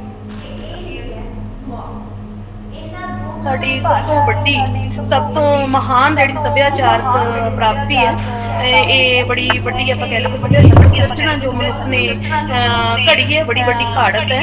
ਇਹਦੇ ਨਾਲ ਹੀ ਜਿਹੜੀ ਚਰਚਾ ਸ਼ਬਦ ਗੁਰੂ ਦੇ ਉੱਤੇ ਹੋਈ ਹੈ, ਗੁਰੂ ਗ੍ਰੰਥ ਸਾਹਿਬ ਦੇ ਜਿਹੜਾ ਹੈ ਉਹਨੂੰ ਵੇਰਵੇ ਦੇ ਵਿੱਚ ਲੈ ਕੇ ਇਹ ਸਾਰੀਆਂ ਡਿਸਕਸ਼ਨਸ ਹੋਈਆਂ ਨੇ। ਅੱਜ ਦਾ ਸਮਾਂ ਜ਼ਰੂਰ ਹੀ ਸਾਨੂੰ ਲੋੜ ਹੈ ਪੁਸਤਕਾਂ ਦੇ ਨਾਲ ਜਾਂ ਦੁਬਾਰਾ ਉਸ ਸੰਵਾਦ ਦੇ ਵਿੱਚ ਜਿਹੜਾ ਹੈ ਜੁੜਨ ਦੀ, ਜਿੱਤੋਂ ਸ਼ਾਇਦ ਅੱਜ ਦਾ ਜੋ ਸਿਨੈਰੀਓ ਹੈ ਇਸ ਸਾਡੇ ਮਨੁੱਖ ਦੇ ਅੰਦਰ ਵੀ ਬੜਾ ਸ਼ੋਰ ਪੈਦਾ ਹੋ ਗਿਆ ਤੇ ਬਾਹਰ ਦੇ ਸ਼ੋਰ ਦਾ ਤਾਂ ਅਸੀਂ ਸਾਰੇ ਜਿਹੜਾ ਹੈ ਉਸ ਚੀਜ਼ ਤੋਂ ਜਾਣੂ ਆ। ਜ਼ਰੂਰ ਹੀ ਸ਼ਬਦ ਨਾਲ ਸੁਰਤ ਜੋੜ ਕੇ ਹੀ ਇੱਕ ਜਿਹੜਾ ਤਵਾਜ਼ਨ ਹੈ ਉਹ ਜ਼ਿੰਦਗੀ ਦਾ ਜਿਹੜਾ ਹੈ ਜ਼ਰੂਰ ਬਣਾਇਆ ਜਾ ਸਕਦਾ ਹੈ। ਅੱਜ ਦੇ ਲੈਕਚਰ ਦੇ ਲਈ ਮੈਂ ਸਮਾਂ ਬਹੁਤ ਹੀ ਥੋੜਾ ਹੋਣ ਕਰਕੇ ਮਾਫੀ ਵੀ ਚਾਹੁੰਦੀ ਹਾਂ ਤੇ ਬਹੁਤ ਬਹੁਤ ਧੰਨਵਾਦ ਕਰਦੀ ਹਾਂ ਸਮੂਹ ਸਾਡੇ ਵਿਭਾਗ ਦੇ ਵਿਦਿਆਰਥੀਆਂ ਵੱਲੋਂ, ਸਮੂਹ ਸਾਡੇ ਅਧਿਆਪਕ ਸਹਿਬਾਨ ਵੱਲੋਂ ਤੇ ਕਾਲਜ ਵੱਲੋਂ, ਮੈਨੇਜਮੈਂਟ ਵੱਲੋਂ, ਤੇ ਉਮੀਦ ਕਰਦੀ ਹਾਂ ਕਿ ਏਦਾਂ ਦੇ ਜਿਹੜੇ ਸਿਹਤਮੰਦ ਸੰਵਾਦ ਨੇ ਉਹ ਜਿਹੜੇ ਨੇ ਆਉਣ ਵਾਲੇ ਸਮੇਂ ਦੇ ਵਿੱਚ ਵੀ ਸਾਡੇ ਨੌਜਵਾਨ ਬੱਚਿਆਂ ਨਾਲ, ਅਜਿਹੇ ਬੁੱਧੀਜੀਵੀ ਜਿਹੜਾ ਵਰਗ ਹੈ ਜੋ ਉਹਨਾਂ ਨੂੰ ਅਚੇਤ ਤੌਰ ਤੇ ਬਹੁਤ ਚੰਗੀ ਜਿਹੜੀ ਹੈ ਉਹ ਸੇਧ ਦੇਣ ਦੇ ਸਮਰੱਥ ਹੈ, ਉਹ ਸੰਵਾਦ ਜਿਹੜਾ ਹੈ ਉਹ ਜਾਰੀ ਰਹੇਗਾ। ਇਹਦੀ ਉਮੀਦ ਕਰਦੇ ਹੋਏ ਮੈਂ ਤੁਹਾਡਾ ਸਭ ਦਾ ਬਹੁਤ ਬਹੁਤ ਧੰਨਵਾਦ ਕਰਦੀ ਹਾਂ। ਬਹੁਤ ਬਹੁਤ ਧੰਨਵਾਦ ਮੈਡਮ। ਹਾਂਜੀ ਸਟੂਡੈਂਟਸ ਜਿਹੜੇ ਸਾਡੇ ਨਾਲ ਜੁੜੇ ਹੋ ਤੁਸੀਂ, ਜੇ ਤੁਹਾਡੀ ਕੋਈ ਸ਼ੰਕਾ ਹੈ ਜਾਂ ਤੁਹਾਡੇ ਕੋਈ ਪ੍ਰਸ਼ਨ ਨੇ ਤਾਂ ਤੁਸੀਂ ਸਰ ਦੇ ਨਾਲ ਕਰ ਸਕਦੇ ਹੋ ਗੱਲ ਤੇ ਮੈਨੂੰ ਦੱਸ ਦਿਓ ਕਿ ਕੋਈ ਵੀ ਪੁਸਤਕ ਤੇ ਜਾਂ ਜਿਹੜੀ ਤੁਸੀਂ ਪੜ੍ਹੀ ਹੈ ਕੋਈ ਸਾਡੇ ਨਾਲ ਸਾਂਝੀ ਕਰਨਾ ਚਾਹੁੰਦੇ ਹੋ ਇਹਨਾਂ ਦੇ ਨਾਲ ਵਿੱਚ ਕਿ ਮੈਂ ਗਿਆਨ ਲਿਆ ਜਾਂ ਮੈਨੂੰ ਇਸ ਤਰ੍ਹਾਂ ਦਾ। ਹਾਂਜੀ ਬੱਚੇ। ਮੈਮ ਸਰ ਨੂੰ ਮੈਂ ਹਾਂਜੀ ਬੋਲੋ ਬੱਚੇ। ਮੈਮ ਮੈਂ ਪੁੱਛਣਾ ਸੀ ਵੀ ਸਰ ਸਾਨੂੰ ਕਿਹੜੀਆਂ ਬੁੱਕਸ ਪੜ੍ਹਨ ਦੇ ਲਈ ਮਤਲਬ ਕਹਿਣਗੇ ਜਾਂ ਕਿਹੜੀਆਂ ਬੁੱਕਸ ਇਹਨਾਂ ਦੀ ਨਿਗਾਹ ਦੇ ਵਿੱਚ ਮੈਮ ਅਸੀਂ ਪੜ੍ਹ ਸਕਦੇ ਹਾਂ ਤੇ ਸਾਨੂੰ ਉਹਨਾਂ ਤੋਂ ਚੰਗੀ ਸੇਧ ਮਿਲ ਸਕਦੀ ਹੈ। ਇਹਦੇ ਬਾਰੇ ਨਾ ਪੁੱਤਰ ਮੇਰਾ ਜਿਹੜਾ ਪਹਿਲਾ ਵਿਚਾਰ ਆ ਉਹ ਇਹ ਹੈ ਕਿ ਸਭ ਤੋਂ ਪਹਿਲਾਂ ਤੁਹਾਨੂੰ ਨਾ ਅੰਗਰੇਜ਼ੀ ਤੇ ਪੰਜਾਬੀ ਦੀਆਂ ਜਾਂ ਜੇ ਕੋਈ ਹਿੰਦੀ ਪੜ੍ਹਦਾ ਬੱਚਾ ਲਿਟਰੇਚਰ, ਜਿਹੜੀਆਂ ਕਿਤਾਬਾਂ ਤੁਹਾਡੇ ਸਿਲੇਬਸ 'ਚ ਲੱਗੀਆਂ ਹੋਈਆਂ ਨੇ, ਜਿੰਨਾ ਲਿਟਰੇਚਰ ਤੁਹਾਡੇ ਸਿਲੇਬਸ 'ਚ ਲੱਗਿਆ ਹੋਇਆ, ਪਹਿਲਾਂ ਉਹ ਸਾਰਾ ਬਹੁਤ ਧਿਆਨ ਨਾਲ ਉਹਨਾਂ ਦੇ ਵਿੱਚ ਤੁਹਾਨੂੰ ਨਾ ਰੈਫਰੈਂਸ ਮਿਲਣਗੇ, ਉਹਦੇ ਤੋਂ ਤੁਹਾਡੀ ਚੋਣ ਹੋਊਗੀ ਕਿ ਤੁਹਾਡਾ ਰੁਚੀ ਕਾਹਦੇ 'ਚ ਹੈ। ਤੁਸੀਂ ਨਾਵਲ ਪੜ੍ਹਨਾ ਚਾਹੁੰਦੇ ਹੋ, ਕਿ ਤੁਸੀਂ ਕਹਾਣੀ ਪੜ੍ਹਨਾ ਚਾਹੁੰਦੇ ਹੋ, ਕਿ ਤੁਸੀਂ ਕਵਿਤਾ ਪੜ੍ਹਨਾ ਚਾਹੁੰਦੇ ਹੋ, ਹੈ ਨਾ। ਇਹ ਵੱਖ-ਵੱਖ ਗੱਲਾਂ ਹੁੰਦੀਆਂ ਨੇ। ਜਿਵੇਂ ਮਤਲਬ ਮੈਂ ਪਾਠਕ ਨਾਵਲ ਦਾ ਲਿਖਦਾ, ਕਹਾਣੀ ਹੈ ਲੇਕਿਨ ਇੰਜੋਏ ਸਭ ਤੋਂ ਵੱਧ ਮੈਂ ਕਵਿਤਾ ਨੂੰ ਕਰਦਾ, ਤੇ ਜੇ ਮੈਨੂੰ ਖੋਲ ਕੇ ਸਮਝਾਉਣੀ ਪਵੇ ਤਾਂ ਮੈਂ ਕਵਿਤਾ ਜ਼ਿਆਦਾ ਵਧੀਆ ਸਮਝਾ ਸਕਦਾ ਹਾਂ। ਇਸ ਲਈ ਪਹਿਲਾਂ ਤਾਂ ਸਿਲੇਬਸ, ਫਿਰ ਮੈਂ ਇਹ ਸਮਝਦਾ ਕਿ ਸਾਡੇ ਜਿਹੜੇ ਕੁਛ ਕਹਾਣੀਕਾਰ, ਕੁਛ ਨਾਵਲਕਾਰ, ਕੁਛ ਕਵੀ, ਉਹ ਸਥਾਪਿਤ ਨੇ ਤੁਹਾਡੇ ਸਿਲੇਬਸ 'ਚ ਉਹੀ ਲੱਗੇ ਹੋਏ ਨੇ ਜਿਨ੍ਹਾਂ ਦੀ ਸਾਨੂੰ ਮਤਲਬ ਬਹੁਤ ਜ਼ਿਆਦਾ ਵਡਿਆਈ ਪਹਿਲਾਂ ਹੋਈ ਹੁੰਦੀ ਹੈ। ਉਹਨਾਂ ਦੀਆਂ ਪਹਿਲਾਂ ਤੁਸੀਂ ਪ੍ਰਸਿੱਧ ਕਿਤਾਬਾਂ ਨੇ ਜਿਹੜੀਆਂ ਉਹ ਪੜ੍ਹਨੀਆਂ ਸ਼ੁਰੂ ਕਰੋ। ਉਹਦੇ ਵਿੱਚੋਂ ਨਾ ਕਿਤਾਬਾਂ ਤਾਂ ਤੁਹਾਡੇ ਤੱਕ ਆਪ ਆਉਣੀਆਂ ਸ਼ੁਰੂ ਹੋ ਜਾਂਦੀਆਂ ਨੇ, ਤੁਹਾਨੂੰ ਨਹੀਂ ਕਿਤਾਬਾਂ ਤੱਕ ਜਾਣਾ ਪੈਂਦਾ। ਕਿਤਾਬ ਦੀ ਦੱਸਦਾ ਤੁਹਾਨੂੰ ਹਰੇਕ ਕਿਤਾਬ, ਹਰੇਕ ਭਾਸ਼ਣ ਦੇ ਦਿੰਦਾ। ਜਿਉਂ ਹੀ ਪੜ੍ਹਦੇ ਤੁਸੀਂ ਉਹਦੇ ਚੋਂ ਕੁਝ ਨਾਂ ਨਿਕਲੇ ਆਉਣਗੇ, ਕੋਈ ਕਿਤਾਬਾਂ ਨਿਕਲੇ ਆਉਣਗੀਆਂ। ਫਿਰ ਵੀ ਮੈਂ ਸਮਝਦਾ ਕਿ ਜੇ ਸ਼ੁਰੂ ਮੇਰੇ ਤੋਂ ਜਿਹੜੇ ਆਏ ਕੋਈ ਪੁੱਛੇ ਵੀ ਇੱਕ ਕਿਤਾਬ ਬਈ ਕੋਈ ਪੜ੍ਹਨੀ ਹੈ, ਤਾਂ ਮੈਂ ਸਮਝਦਾ ਕਿ ਇੱਕ ਤਾਂ ਸਾਨੂੰ ਮੇਰਾ ਪਿੰਡ ਜ਼ਰੂਰ ਪੜ੍ਹਨੀ ਚਾਹੀਦੀ ਹੈ ਪੰਜਾਬ ਨੂੰ ਸਮਝਣ ਖਾਤਰ। ਮੈਂ ਉਹ ਕਿਤਾਬ ਬਹੁਤ ਹਾਈਲੀ ਰਿਕਮੈਂਡ ਕਰਦਾ ਤੇ ਬਾਰ-ਬਾਰ ਪੜ੍ਹਨ ਲਈ। ਤੇ ਦੁਨੀਆ 'ਚੋਂ ਜੇ ਸ਼ੁਰੂ ਕਰਨ ਲਈ ਪੜ੍ਹਨੀ ਹੋਵੇ ਤਾਂ ਰਸੂਲ ਹਮਜ਼ਾ ਤੋਂ ਪੜ੍ਹਨਾ ਚਾਹੀਦਾ ਮੇਰਾ ਪਾਕਿਸਤਾਨ, ਖਾਸ ਤੌਰ ਤੇ ਉਹਦਾ ਪਹਿਲਾ ਪਾਰਟ। ਉਹ ਜਿਹੜੇ ਬੰਦੇ ਪੜ੍ਹਨਗੇ ਪਤਾ ਲੱਗ ਜੂਗਾ ਉਹਨਾਂ ਨੂੰ ਵੀ ਮਤਲਬ ਕਿਤਾਬ ਪੜ੍ਹੀ ਦੀ ਕਿਹੜੀ ਹੈ। ਫਿਰ ਆਪਾਂ ਕਿਤੇ ਮਿਲਾਂਗੇ ਤੇ ਕਿਤਾਬਾਂ ਬੜੀਆਂ ਨੇ, ਆਪਾਂ ਡਿਸਕਸ ਕਰਾਂਗੇ। ਐ ਥੋੜੀਆਂ ਦੱਸਣੀਆਂ ਮੁਸ਼ਕਲ ਨੇ, ਹਨਾ। ਤੇ ਵੈਸੇ ਵੱਡੇ ਕਹਾਣੀਕਾਰ ਤੇ ਨਾਵਲਕਾਰ ਤੁਸੀਂ ਸਾਰੇ ਉਹਨਾਂ ਦੀਆਂ ਇੱਕ ਦੋ ਕਿਤਾਬਾਂ ਪਹਿਲਾਂ ਪੜ੍ਹੋ, ਫਿਰ ਆਪਣੇ ਕਿਤਾਬਾਂ ਦਾ ਆਪਣੇ ਆਪ ਆ ਜਾਣਗੀਆਂ ਤੁਹਾਡੇ ਤੱਕ, ਤੁਹਾਨੂੰ ਲੋਕ ਕਿਤਾਬਾਂ ਦੱਸਣ ਲੱਗ ਜਾਣਗੇ। ਮਿਹਰਬਾਨੀ। ਹਾਂਜੀ ਬੱਚੇ, ਕੋਈ ਸਰ ਮੈਂ ਵੀ ਤੁਹਾਡੇ ਤੋਂ ਇੱਕ ਪ੍ਰਸ਼ਨ ਪੁੱਛਣਾ। ਸਰ ਮੈਂ ਪਿਛਲੇ ਦਿਨੀ ਵੀ ਕੁਝ 4 ਲਾਈਨਾਂ ਪੜ੍ਹੀਆਂ ਤੇ ਮੈਂ ਉਸ ਬਾਰੇ ਤੁਹਾਡੇ ਵਿਚਾਰ ਪੁੱਛਣਾ ਚਾਹੁੰਦੀ ਹਾਂ ਵੀ ਕਦੇ PDF ਤੇ ਕਦੇ ਮਾਰ ਸਕਰੀਨਸ਼ਾਟ ਮੋਬਾਈਲ ਸਾਹਿਤ ਨਾਲ ਭਰੀ ਜਾ ਰਹੇ ਹਾਂ। ਉਮਰ ਕੈਦ ਤਾਂ ਸਾਨੂੰ ਵੀ ਬਣਦੀ ਹੈ, ਕਤਲ ਕਿਤਾਬਾਂ ਦਾ ਜੋ ਕਰੀ ਜਾ ਰਹੇ ਹਾਂ। ਸਰ ਇਸ ਸੰਬੰਧੀ ਤੁਹਾਡੇ ਕੀ ਵਿਚਾਰ ਹਨ? ਇਹਦੇ ਬਾਰੇ ਨਾ ਮੇਰਾ ਇਹ ਹੈ ਕਿ ਜਦੋਂ ਪਹਿਲਾਂ ਕਿਤਾਬ ਆਈ, ਜਦੋਂ ਰਿਗਵੇਦ ਆਇਆ, ਇੱਕ ਨਾ ਲੰਮਾ ਡਾਇਲੌਗ ਹੈ, ਬਹਿਸ ਹੈ ਸਾਡੀ ਪਰੰਪਰਾ 'ਚ ਚੌਥੇ ਵੇਦ ਬਾਰੇ। ਤੇ ਜਦੋਂ ਚੌਥੇ ਵੇਦ ਦੀ ਰਚਨਾ ਹੋਈ ਨਾ ਤਾਂ ਉਹਨੂੰ ਪ੍ਰਵਾਨਿਤ ਕਰਨ, ਨਾ ਪ੍ਰਵਾਨਿਤ ਕਰਨ ਬਾਰੇ ਬੜੇ ਕਾਰਨ ਸੀਗੇ ਉਹਦੇ ਉਸ ਡਾਇਲੌਗ ਦੇ, ਲੇਕਿਨ ਉਹ ਲੰਮਾ ਚੱਲਿਆ ਸ਼ਿਵਜੀ ਦੇਖਦੇ। ਉਸ ਡਾਇਲੌਗ ਚੋਂ ਇੱਕ ਧੁਨੀ ਇਹ ਸੁਣਾਈ ਦਿੰਦੀ ਸੀ ਕਿ ਇਹ ਹੁਣ ਜਿਹੜਾ ਲਿਖਤੀ ਪਰੰਪਰਾ ਚੱਲ ਪਈ,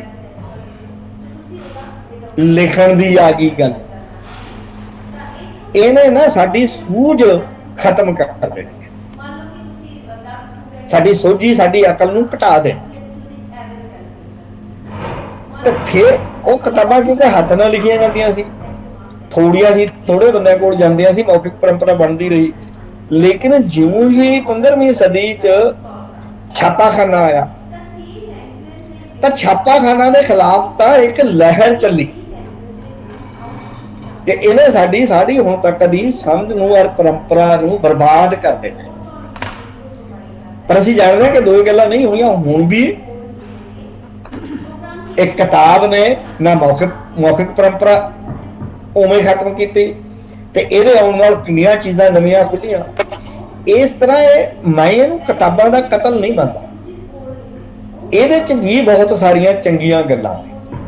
ਇਹਦੇ 'ਚ ਜਿਹੜੀ ਸਭ ਤੋਂ ਮਾੜੀ ਗੱਲ ਹੈ ਨਾ, ਜਿਹੜੀ ਮੈਨੂੰ ਲੱਗਦੀ ਹੈ, ਜਿਹੜੀ ਮੈਂ ਇਹ ਨਹੀਂ ਕਹਿੰਦਾ ਕਿ ਇਹ ਮਾੜੀ ਗੱਲ ਹੈ, ਪਰ ਮੈਨੂੰ ਇਹ ਸਮਝ ਆਉਂਦੀ ਹੈ ਕਿ ਕਿਤਾਬ ਕਿਸੇ ਵਿਚਾਰ ਦੀ ਛਿਣ ਭੰਗਰਤਾ ਨੂੰ ਨਾ ਤੋੜਦੀ ਹੈ, ਕਿਸੇ ਵਿਚਾਰ ਨੂੰ ਸਦੀਵੀ ਬਣਾਉਂਦੀ ਹੈ ਕਿਤਾਬ।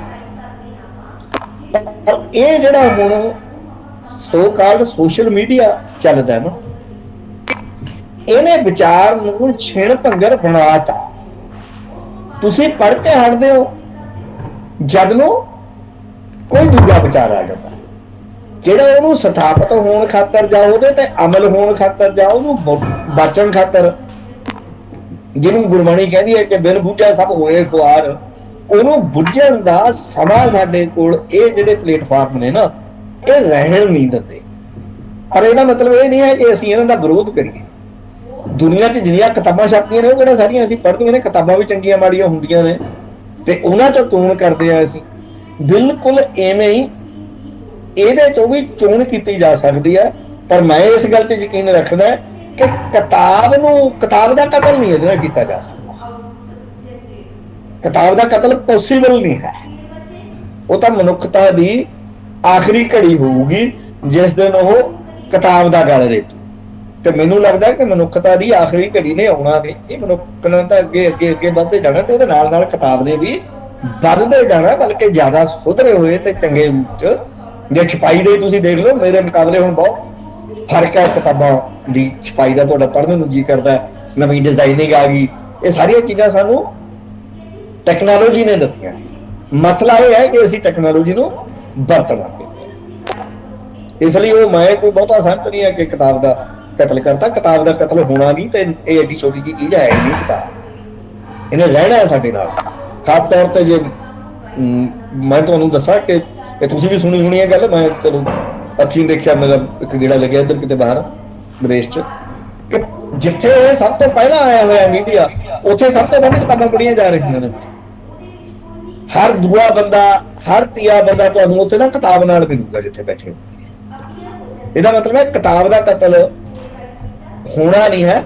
ਸਾਡੇ ਖਦਸ਼ੇ ਨੇ, ਕੁਛ ਜਾਇਜ਼ ਹੋਣਗੇ, ਕੁਛ ਵਾਧੂ ਹੋਣਗੇ, ਪਰ ਮੈਨੂੰ ਨਹੀਂ ਲੱਗਦਾ ਕਿ ਇਹਦੇ ਨਾਲ ਕਿਤਾਬ ਦਾ ਕਤਲ ਹੈ ਜਿਹੜਾ ਉਹ ਹੋਊਗਾ। ਇਸ ਲਈ ਇਹ ਡਰਨ ਦੀ ਲੋੜ ਨਹੀਂ ਹੈ। ਹਾਂਜੀ ਬੱਚੇ, ਹੋਰ ਕੋਈ ਆਪਣਾ ਵਿਚਾਰ ਸਾਂਝਾ ਕਰਨਾ ਚਾਹੁੰਦਾ ਹੋਵੇ ਜਾਂ ਕੋਈ ਪ੍ਰਸ਼ਨ ਉਠਾਉਣਾ ਚਾਹੁੰਦਾ? ਹਾਂਜੀ, ਇੱਕ ਵਾਰ ਤੋਂ ਫਿਰ ਅਸੀਂ ਕਹਾਣੀਕਾਰ ਬਲਵਿੰਦਰ ਸਿੰਘ ਗਰੇਵਾਲ ਦੇ ਬਹੁਤ ਬਹੁਤ ਧੰਨਵਾਦੀ ਹੁੰਦੇ ਹਾਂ ਤੇ ਇਸ ਆਸ ਨਾਲ ਅਸੀਂ ਵੱਖ ਹੁੰਦੇ ਹਾਂ ਕਿ ਜਿਹੜਾ ਖੁਸ਼ਗਵਾਰ ਮਾਹੌਲ ਆਵੇ ਤੇ ਅਸੀਂ ਕਾਲਜ ਦੇ ਵਿਹੜੇ ਵਿੱਚ ਸਰ ਦਾ ਇੱਕ ਸਪੀਚ ਕਰਵਾਈਏ ਤੇ ਸਾਡੇ ਬੱਚਿਆਂ ਨਾਲ ਰੂਬਰੂ ਪ੍ਰੋਗਰਾਮ ਹੋਵੇ ਔਰ ਅਸੀਂ ਇਹਨਾਂ ਦੇ ਵਿਚਾਰਾਂ ਤੋਂ ਹੋਰ ਫਾਇਦਾ ਦੇ ਨਾਲ ਜੁੜ ਸਕੇ।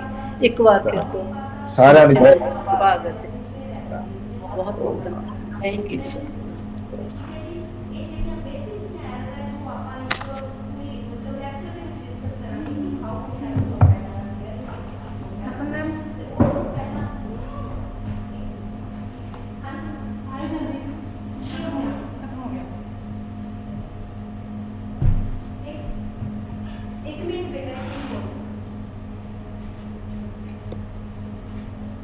खत्म हो गया? हाँ जी हाँ, ਤੁਹਾਡੇ ਤਾਂ ਵਾਈਫਾਈ ਦੇ ਬੰਦ ਹੋ ਗਿਆ ਇੱਧਰ ਮਸਾਂ ਨਾ ਉਹ ਹੋਇਆ। ਉਹ ਮੈਂ ਇੱਧਰ ਕਲਾਸ ਵਾਲੀ ਤਾਂ ਵਾਈਫਾਈ ਬੰਦ ਹੋ ਗਿਆ। हाँ जी हाँ, ਇੰਨਾ ਸ਼ੁਕਰ ਮੈਡਮ ਦਾ ਉਹ ਹੋ ਗਿਆ। ਸਰ ਨੂੰ ਫੋਨ ਕਰਿਆ, ਸਰ ਨੇ ਫੋਨ ਚੱਕਿਆ ਨਹੀਂ। ਹੁਣ ਮੈਨੂੰ ਇਹ ਪਤਾ ਨਹੀਂ ਨਾ ਕਿੱਦਾਂ ਸਟਾਪ ਕਰਨਾ ਹੈ। ਮੈਂ ਬੁਲਾਵਾਂ ਸਰ ਨੂੰ? ਅਸੀਂ ਆ ਗਏ।